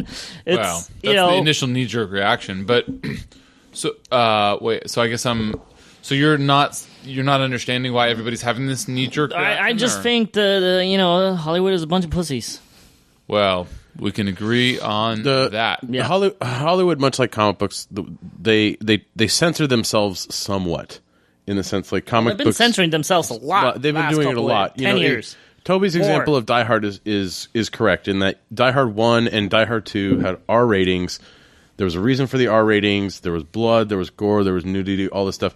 But then you're starting to get in Die Hard with a Vengeance. But that's not what made Die Hard special, though. No, it's not what made Die Hard special. What made Die Hard special was the fact that it felt natural. When you go and start watching something like With a Vengeance, even though I liked it, it feels watered See, I down. actually count that as part of the trilogy. You go 4, 5, Yeah, 6, that's 4, when 5, it got and 6, really yeah. horrible. When Bruce Willis is jumping off of planes and not swearing on top of it. Live Free, that's Die Hard. bad news. Wait, Anyway. later Die Hards were rated PG-13? Yes, they were horrible horse shit. Oh, I didn't know that. Oh, dude, when he was fucking skateboarding on a jet, I Yeah. loved that one. You do? Oh, dude, He I didn't fucking- swear once in that movie, and I was like, not? Nope. Not once. That is a fucking When he shame. said yippee-ki-yay, there's a gunshot right before the F word. That's how they go. Yep. Wait, Oh, I thought they were doing that to like play on that and have it be a joke. no. Oh, That was that is yeah. That is a Then shame. they released the unrated version with the word in it, and that's the only difference. I Almost. thought you could have one F-bomb in a PG-13. It depends They had a gunshot in that one. It depends on the They have severity unrated of version the on F-bomb. DVD though. But I mean that's.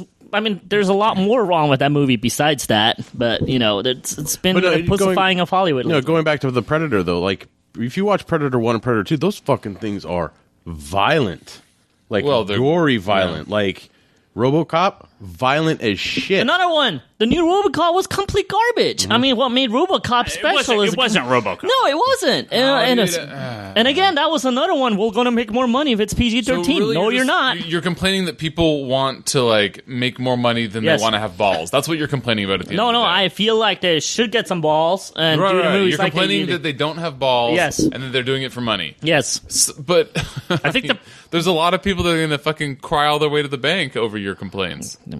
But I think they would have made a lot more money if they did make those Die Hard movies right. Dude, I think mean, that that's there's a lot of the- people the- that are and counting swearing the is- numbers and that are figuring this out, whether or not this should be rated R or rated PG-13. I think Deadpool is turning a lot of shit around.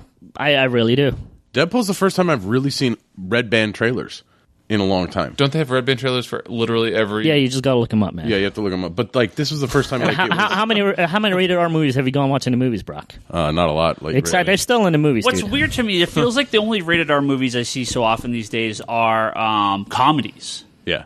there's a lot of rated R comedies.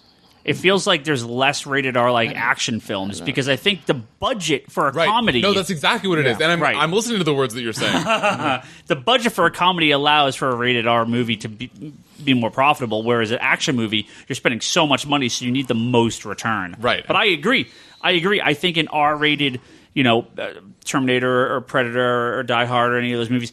The thing with RoboCop, I didn't see the remake because the problem with the RoboCop remake. Hold on. The problem was the people that made the movie completely missed the point of the originals. Yes. The original movies were a parody. Yes. They made it into this just a straight normal movie, and it's like, what? This is not what RoboCop No, is. yeah, the original was so fucking creepy. It damaged me not for life, but for a long time. It's dark. I watched the original RoboCop fairly recently. I hadn't seen it in a long time. That is a weird movie. Yeah. That's a real strange movie. Yeah. Ed 209 just You know who's in blowing everyone RoboCop, the new one, though, right? Joel Kinnaman, who's going to be in Suicide Squad. Oh, yeah. I love that actor, actually. He was really awesome on The Killing, by the way, too. So we got a couple more questions here. Let's ask one here. This one, it's addressed to me, but it's also addressed to Bryce. This is from our good friend Ryan Hess. He says, what Another villain Ryan. would you like to see in an X-Men film? Oh, I already answered this. Seems it's either racist humans or Magneto, mostly. Who do you want to see? Dude, it is funny that all of the X-Men movies, if you think about it, have been, until Apocalypse coming up, but all of them have been racist humans or Magneto. So Magneto's in the first one. Yeah. Racist human in the second one. Yep. Magneto in the third. Yep. Magneto and racist humans in the third. Yep. Keep going. You're doing great. First class is racist humans. Yep. And Days of Future Past is racist. No. What Racist was humans. Racist humans and The government. Oh, in the past, right? When they go back to the past and everything like that. Right. Yeah. Racist You humans. got There you go. Apocalypse in the new one? So until we get Apocalypse in the new one, that was a fucking great call. That's why I had to jump on there. So his question is, what would we like to see? So I said sort of stream of consciousness, but I will go in reverse order of my answer because it's more accurate. But fucking Sinister, I think, would be awesome. Yeah. Because he is this, I think he'll be in the Gambit movie. lurking in the shadows. That would be fucking I too think good he to be is true. gonna I be do in the not Ga- think that he will be. I but think he's I going to be wish in the that he Gambit would. movie. I do wish that hopefully. he would. Strife, I think that they'll keep for the Cable solo movie after Ron Perlman wins the We Cable didn't Award. talk about the end of Deadpool. Dude, how much money do you want to bet that Ryan... Say the last name for me. It's just it's Reynolds. Reynolds? Not Reynolds. It's Whatever. R-E-Y, not R-A-Y. Whatever. All right. By the way, I fucking love it how you say it. Shut up. No, I do. How much money do you want to bet he did that himself? Who did? Ryan Fuck you. How much money do you want to bet he did that himself just so he could get Cable in the next movie? Oh, probably. Like, everybody's fucking talking about it now. Yeah. I bet you 100% he had nothing lined up. He just ad-libbed that in just so that everybody's talking about it now. Now he goes, look, studio, Yep. everybody's fucking talking about it. Well, I Let's think make this happen. It's the lowest budget end of credit scene ever because he's just sitting there in a freaking bathrobe in a hallway. Like there's nothing. Well, so I didn't get this when I first saw it, even though I knew that I knew it, but I couldn't put my finger on it. Please tell me you knew what that was from. No, I did Okay. because you told me. Oh, for... But only because I was listening to the words that you were saying when you told me. Okay, good. So the second it came out, I was like, oh, is he going to do the first Bueller No. thing? Oh, nice. so you got it. Because I was like, where the fuck? I was in the theater and I was like, where the fuck do I know this from? This is so obvious. Is this Breakfast? I was like, is this Breakfast Club? So I was kind of close, but not close enough because I was like, I fucking know what this is. What the fuck is this from? And I couldn't put my finger on it. I didn't look it up online. But then I came into the shop and yeah, you spoiled it. Of course I loved it. It's Ferris John Bueller. Hughes. It's a John Hughes movie. It's one of my favorites. Yeah. So really good, but I really have to look into more of this whole. I really Ryan think Reynolds, I would put money on there. touting Deadpool for the past decade. There's a strong suggestion that Ryan because I Reynolds thought dropped that somebody dropped the test footage himself. No, he did. So again, I didn't know that was actually He true. master planned it all out, man. I think he master planned it all out, including Cable. So I thought that it was just. I thought that he had no clue, and that somebody with brains was like, by the way, if you want to like get a guaranteed sequel, drop the name Cable in your after credits. I really think it was him going, I want But if it Cable, was him, so I'm that's gonna so just, much fucking yeah. cooler. Who knows, right? And Who knows? we'll never but know. but my money Never is on know. that. If I had to bet, my money is on that one. Especially after a guy that dropped his own test footage just to get his own movie made. I think this is his mastermindish games of getting Cable into the next movie. That'd be very cool if that's And what the third movie is going to be X-Force, right? Well, no, I mean, they announced X-Force anyway. But I think things are shifting in the background. Right, I agree with that. Yeah. And I do think that, like, this went so well. So, like, Sony is going to push their fucking Sinister Six and, what was it, Gwen Stacy movie or No, it's something? all that shit's been canceled. Right. hope But so. what I'm saying is that in that agenda that they announced... Well, now they're gonna that have an X-Force R-rated Gwen has Stacy the movie, most no? Come on, man. chance on that, other than Marvel and DC, X-Force has the most chance of actually happening. Yeah. Did you see that Frank Cho art from this weekend from the No. con with Deadpool and Gwen Stacy? No. Oh God. Look at sure it it's after the good. podcast. So I think that they push out X-Force a couple years, and they have Deadpool Cable, which then spins off into an X-Force movie, which stars both Deadpool and Cable and the rest of X-Force. It writes itself. I'll write it. Hollywood, call me. Someone say Ron Perlman is Cable. Who was talking about that? Me. Did you say that? Yeah, Yeah. yeah, I can No. see that. Well, so I saw it was in the What? Uncanny No. X-Bros Facebook page. Somebody posted it. There was like 4 dudes that would be great. Well, okay. I think that 3 of the 4 dudes, the dude in the upper left was... Stephen Lang. There's Kevin Nash. So the dude from There's a wrestling Avatar dude. has been the one this whole time I thought would be perfect. Yeah, in the mid Ron after movie, Perlman- he's like tooting himself for it. It's pretty cool. Well, yeah, but so Yeah. is this other guy. I forget his name. The There's a wrestling picture dude? of him The wrestling flexing dude? him. I don't know. I don't It's a watch wrestling wrestling. dude. Okay, I believe Yeah. you. The thing with Ron Perlman is he could do comedy too. He could play the straight man in a comedy and still be funny. And I think that's his strong point because he can do both. Well, he's also a more marketable name, which might be what they go for. Because He's a big guy look, too. He's not ripped, but I mean, he's for the next movie, they're going to be fucking flushed with budget because the idiots at Fox are going to be like, dude, like let's keep that budget down though. I mean, that makes Yeah. people do That's stuff not how different. they think, No, though, dude. yeah. Listen to the words though. that I'm saying. I think Fox this is movie is not. good. I will You listen have to to the words that figure are coming things out of your mouth.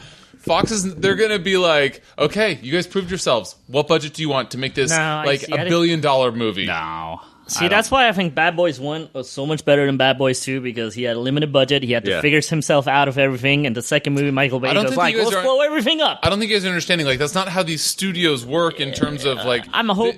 Like, that's this how movie they- makes yeah. as much money as Deadpool did. They are going to get 10 times the people behind it to make sure that it doesn't That's the fail. problem. I and hope it with really that doesn't happen. comes a 10x. But that's how- hyperbolic. that's how but it a much should. bigger budget. Because look long They are term. not going to say, "Oh, let's keep it a small budget and a small team." Way too many people want their hands in the pot for this Yep, one they will. because it did so well the first time. You are crazy to think No. that they would keep a small budget for the second Deadpool You movie. are correct, but I'm hoping that doesn't happen. That's what I'm. Well, If you would so listen you're- to me, so you're- that's what I was saying. Can I throw out an X-Men Yeah. villain? Brotherhood of Evil Mutants. Finally, They did. Wait, they They did? did. That was They did. X-Men 3. Yeah, that was X-Men 1. No, three? 3. Well, 1 and No. 3. What are you guys talking about? Sabretooth gets the honorary Oh, wait, mention to that's Brotherhood not- that's anyway. the, And then, never are you mind. talking about like X-Men 1 Brotherhood?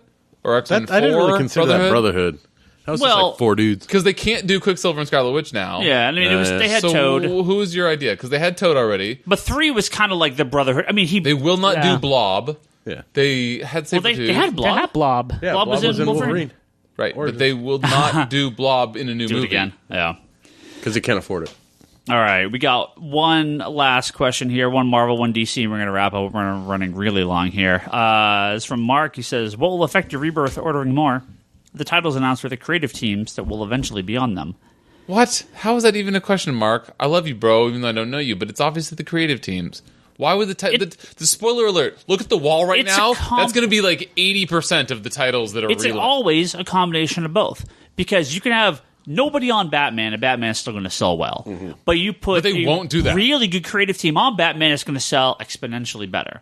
So it's a combination Exactly. of both. You Why kind of they'll do that. you get a baseline with the character, and then you add with the creative team. So that answers your question. I think it's really a combination of both. A killer creative team on a low end book is obviously going to order a lot more. A mediocre creative team on a high end book's going to, Well, and with Right, the but they less- won't do the former. but that's unlikely. And yeah, they- yeah. But with the returnability, you'll take a little bit more. Oh yeah, You'll yeah, bump yeah, a little yeah. bit more. I mean, I love Jeff Johns on Blue Beetle, but you're not, or on Booster Gold. I mean, but you're never going to get Jeff Johns on another Booster Gold book because they need Unless to it's his sell. third book. Right. or fourth Yeah, exactly. book. Sure.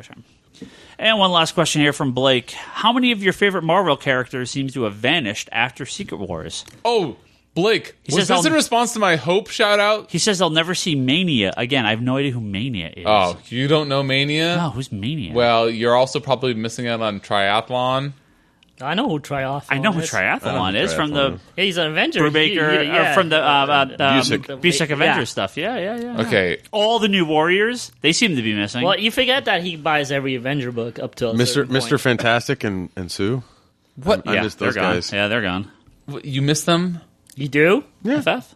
You read FF before? I miss not having an FF title. I've read every single. I haven't read every single Fantastic Four comic, but I've read the vast majority of Fantastic Four. I've read like 200 to current. I've read, and Wow. I've read the majority of the Silver Age stuff through Wow. collections. Yeah, Well, you're it's not gonna, always been the best. You're not but gonna, I've read them You're not going to see them for reasons that they do not belong to until Marvel Studios. until Marvel Studios Fantastic Four is released in 2020.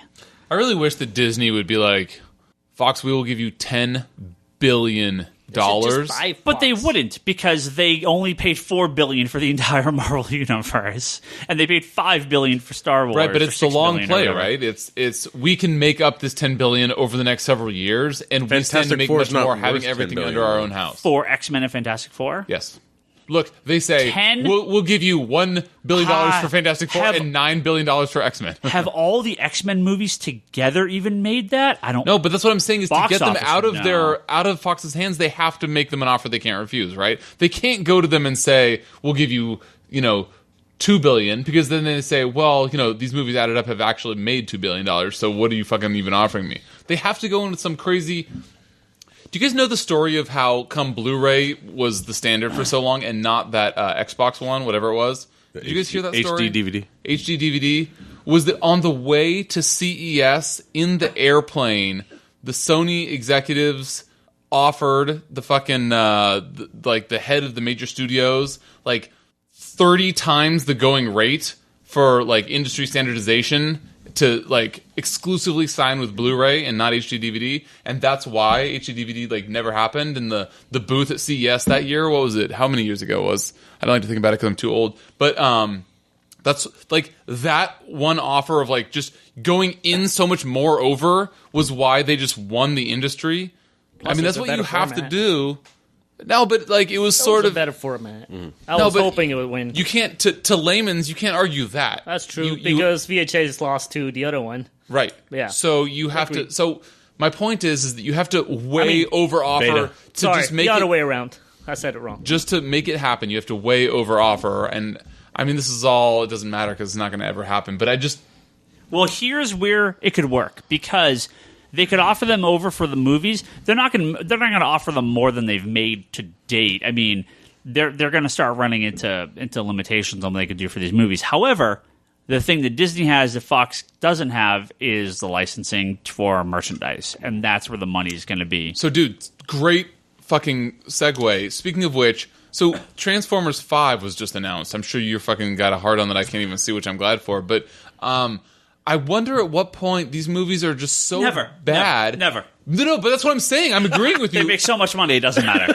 No, but they make so much money not only in the box office, but so much more in the merchandising. So how could they not way overpay for the X-Men universe because they could add it to their already burgeoning merchandising line? Well, the problem they is would that- make so much money if they were able to add fucking Wolverine That's a to problem. their lines. The problem is Fox knows.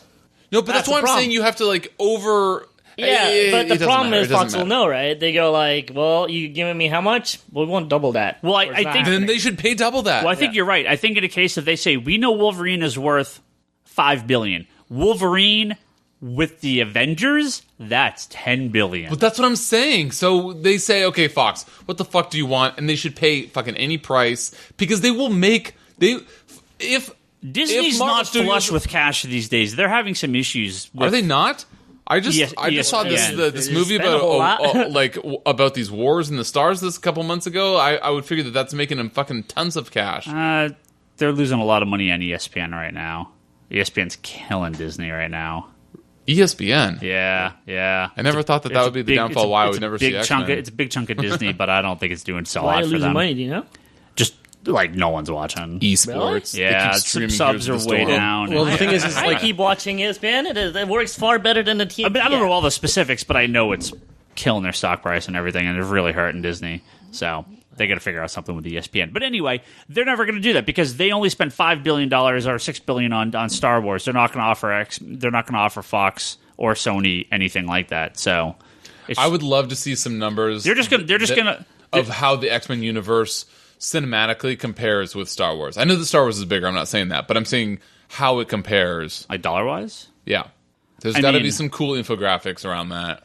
Star Wars probably pushing 8 to 10 billion within the theater, adjusted, obviously. Probably more than that if you adjust. So my If you question go is straight dollar that amount, if you were to look at the X-Men's- X-Men universe since its inception and then backtrack it, Six, if it had six been and a half? if it had been released in 77, was it 77? 76? 77 Star was Wars? Star Wars. 77. So if they backtracked it, like which is on the greater trajectory?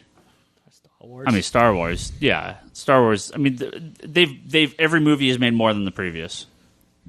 So okay, Well, Star Wars, the first one, Wait, are you I think including actually toys beat or out not? Empire. what I'm saying is that there are some fucking serious bean counting nerds in there that are way smarter yeah. than me Yeah, that yeah, Are, yeah. should But be Star able Wars to is track. giant. But Star Wars is merch. Star Wars is all merch. I mean, that's where the money is. So would X-Men be? Right. It's nowhere close, though. No. It's No, not- I'm it's not as- it's comparing. as No, close. no. Oh, okay, okay. Listen to the words I'm saying. Toby. All right.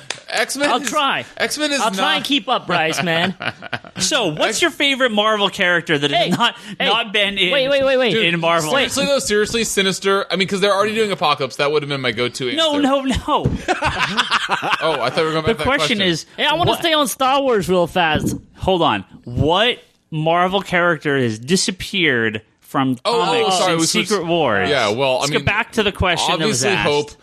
Fucking Scott Summers. What the fuck happened to Scott Summers? I don't dude? know. I don't know. Scott Summers, he's in all new X-Men. No, he's not. God, you're so no annoying. real Cyclops. He was a Phoenix egg, and then he's gone. He was and then an we don't egg. know what the hell's going on. We don't know what happened. We don't even. There's no insight. How fucking angry am I? There's no insight as to what the Phoenix Thor? egg even fucking was. So he- and then he's dead. So continuity-wise, he gives a speech on the White House lawn.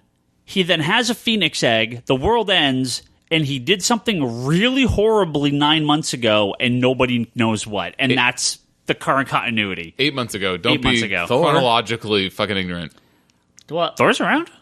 No, The egg probably hatched at this point. He was not sitting old on it Thor. all this time. Wait, what? Old Thor. What are you the talking guy about? Thor. Where is he? You mean the unworthy You Thor? mean Thor? Odin's son? Yeah, Thor's. What are you talking about? Thor's in the been in book. every issue of Thor. he hasn't been there lately. Yeah, he has. He wasn't in the last issue. Maybe it wasn't in the one last issue. issue, but he's been in it. He's been in Thor. It's just he hasn't been around, so I've been. Wait. You're talking about the unworthy with the axe? Yeah. Wait, I haven't read the last issue, but he wasn't in the first two. Has he not been around? No, he wasn't in the first two. He wasn't in the first two. I haven't read the third. Which one just He came was out? he was in the one before. Oh, the number 4 just came out. Was Yeah, he not? he was in, in- was no. he not in 3 or 4? No, I don't remember him at all. So That's weird. I'll have to go back and look. I've only read the first 2. He was not in those. I assume that he was in other books. He wasn't in 4. I know that 3. I don't remember. Dude, can we talk about how terrible Mark Wade's all new, all different Avengers? Can you are? talk about something else? We're going to end this podcast. That's what we're going to talk about right now. It's probably a better fate for the all new, all different Avengers. Thank you, everyone, for listening to this wonderful podcast. Thank you for all your great questions. Hopefully, you guys enjoyed yourself. We have to thank a few people from Patreon. We have to thank our good friend Albert Soy. His app Plant Everywhere. Make sure you check that out on iTunes. Thank you, Albert. Jody Lawson. He's got that anthology Canon, the Triad Comics anthology at triadcomicsstudios.com. Make sure you go and check those comics out. Pick those up. John Nesmith has his podcast Drinking with Batman at drinkingwithbatman.libsyn.com. I don't think Batman would like drinking with people, but if you want to drink with John while he talks about Batman, listen to that podcast. Is he doing one issue per episode? I think a couple of them were doubled up because they were the shorter stories. You got to do double up because otherwise that's like hundreds of weeks. Yeah. Like not a realistic goal. Thousands of weeks. That's a lot of books. Peter Blanco's got that YouTube show. It's like VHS is a VHS. It's like you're talking about VHS shows, like VH1's I Love the 80s or whatever. It's comedy debate show called Nerd It Up. Nerd, N-E-R-D, Nerd It Up. Make sure you check that out. youtube.com/nerdituptv. And our good friend Manoa Place. They have nothing to promote. They just wanted to give us some money. We actually have a bunch of new backers for this next month, including some higher tier backers. So we've got all sorts of stuff going on next month. We have some guests that are going to be on. Next month's going to be very interesting. Very, very non-traditional Comic Conspiracy podcast. I'm sure we'll cancel it after a month of doing this because no one's gonna buy our books. We're renumbering after 250, right? Oh, No. dude, that's like the 18th time you've used that joke. Yeah, I will- Marvel. It never gets old with Marvel. We will gets never so old. we will never reboot this podcast or renumber it. We'll just have people will come and go. People will change their costumes. We don't need to renumber everything. I'm in shorts now. I'm gonna change costumes. Thank God. I'm going to come in with shoulder pads. Yeah. I'm pouches. Bunch of Lots pouches and belts. Well, the pouches I already have. Oh. Thank you, everyone, for listening to this podcast. Don't forget to check out geekbox.net, and we're on iTunes. Make sure you check that out. Rate and review us on there. That always helps. The Comic Conspiracy at geekbox.net, or the contact form. That's how you can send us an email or a message. We'll read on this podcast occasionally. Patreon.com/Comic Conspiracy. That is where you can go to donate some money to us. We've got some, like I said, a bunch of new backers, a bunch of higher tier backers, so a bunch of stuff coming next month. I think there's some stuff we have to pimp here this time. What's that? The Bryce man is on the Uncanny X-Bros. I was going to wait till he got to my Oh, I fucked it all up. I'm sorry. I did. Yeah. Well, let's do this. Let's do digital.comicsconspiracy.biz. That is where you can donate, or that's where you can purchase your digital comics. I'm sorry. Make sure you go on there. It's took the thunder from you. Connected to your It's all Comixology good. account. It's all good. Brock has conspiratorbrock.com. That's his video pull list. Check that out. And I have something to pimp real quick. Oh, well, you have a I was couple trying things to beat pimp real that. quick. See, you can thank. We have a whole bunch of stuff. I was trying to get ahead of that. Brock, if you guys listening don't know, it's a very special weekend for Brock this weekend. As finally lost your virginity. I know. Exciting, Brock. It took 2 kids, but it finally know. happened. Well, Brock is getting married this weekend. Congratulations, Brock. Thank you. We're excited for that. So I can't wait for Monday the 29th. hopefully everything goes well, and we'll want to hear all about it next week. well, not all about it. Yeah. We'll want to hear enough about it next week. But yeah, you're doing something with a fucking something and dogs and snow. What the fuck is this? So every March, first Saturday ever in March, the Iditarod race starts. Do you guys know what the Iditarod is? Yeah, I know what the I do, but what the fuck does this have to do with you? I associate you with the I've been hearing Iditarod about- like I do myself with DC books. I've been hearing about this all day, so just So strap in, Bryce. So one of the teachers I work used to with strapping on. was taught English and used the Iditarod race to promote Call of the Wild when he was teaching the students Call of the Wild. And he doesn't really teach the English part anymore, but he's kept going with the Iditarod. You're falling asleep, I know. Wait, what's happening right now? So just stay over there in that world. So last year the student said one of the racers looked like me. His name is Trent Hurst. I think I'm Trent Hurst, Herbst, the or man something. child. You saw a picture. She's a dude with a beard. Yeah, I know. That's basically it. Is an 8-year-old saying that you looked like No, these are teenagers. this story is It's great. I know. great. You're a screenwriter from school, right? Hurry up. Get Yeah. to the point, man. So last year I donated a little money. They sent me a postcard from Nome, which is the end of the race. And so this year I donated again, and they had put my name up on his website, and I didn't know it until this year when I checked. And all the students were like, "What's your name doing up there?" So it's pretty cool. But I think everyone should go help Trent out. Give him a little donation There for we go. the dog racing and stuff. I like it. Cool guy. I like it. Do you have a link on how to do that? Or should they just Google this stuff? Because really, we don't. Yeah, I mean, I'll have it up on the pull list tonight. So Everybody should There go you to go. Brock's blog and look yeah. up the Iditarod link to donate to his friends that say that he looks like some guy with a beard in Alaska. And he's getting married too, which is, one of those is obviously more important than the other. Yeah, So. I think that's way fucking cooler.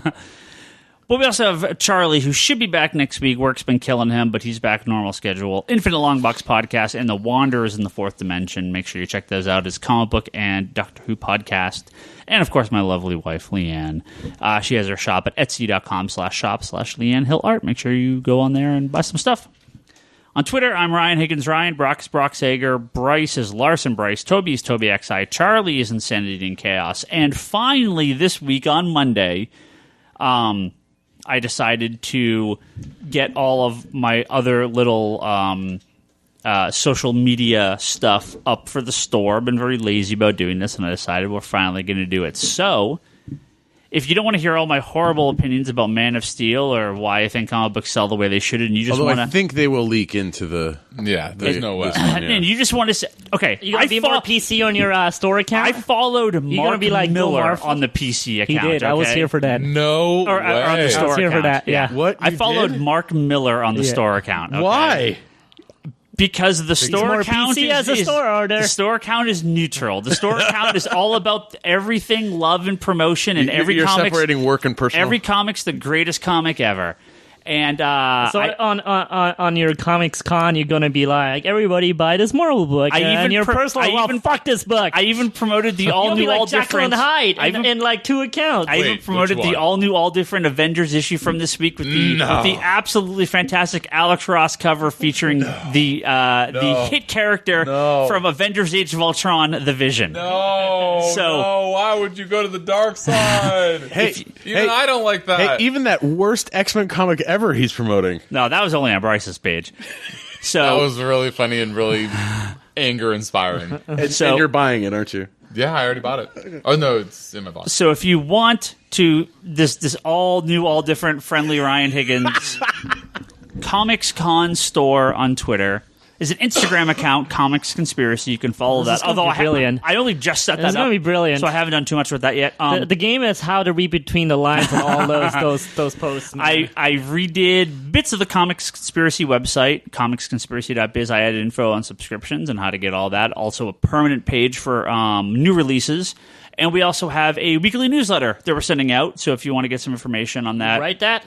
I did. Yeah. So it's going to have It some... looks really good. By the way, as a neutral third party that dislikes a lot of what Ryan Higgins does, actually, honestly, the weekly newsletter is really, really cool. You know what? Maybe we can publish a Bryce briefly in that. No. So... Be like a book long. Yeah, he only has 5 megs to share. So you can go to newsletter.comicsconspiracy.biz, and that redirects So it's directly like a blog. You're to actually the sign up emailing link. this out. Once a week, every Monday morning. It's going to have stuff that we're pre-ordering right now for the J. Scott Campbell Spider Women 4-issue variant Go Silk. cover set.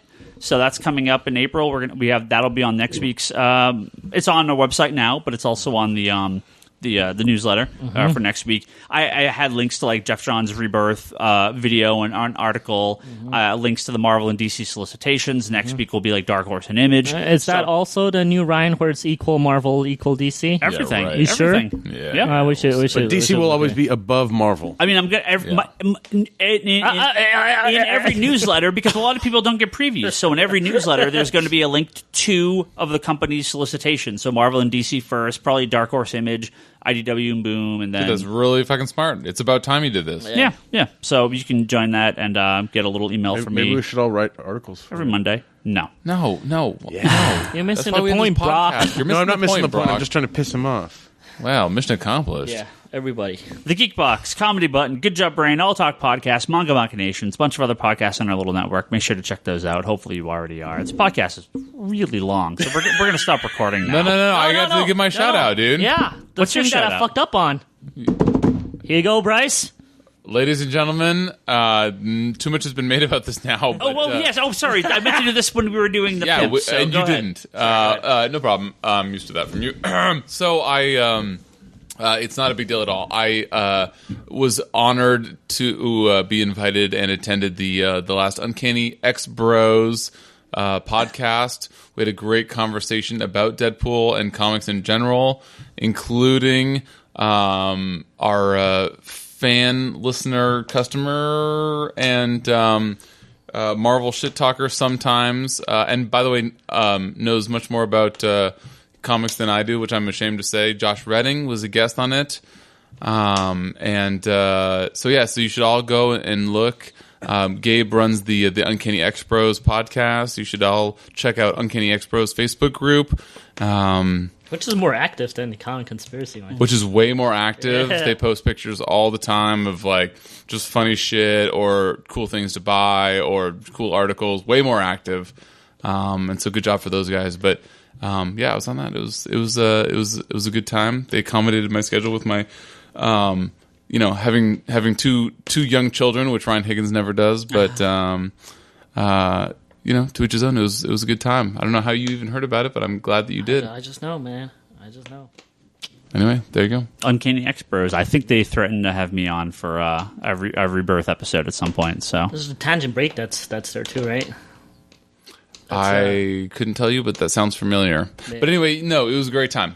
I don't mean to belabor it. It was a really good time with really good dudes. that's good. Go listen to the podcast. Additionally, Uncanny X-Men has been amazing. When we were talking crap about Marvel books, we didn't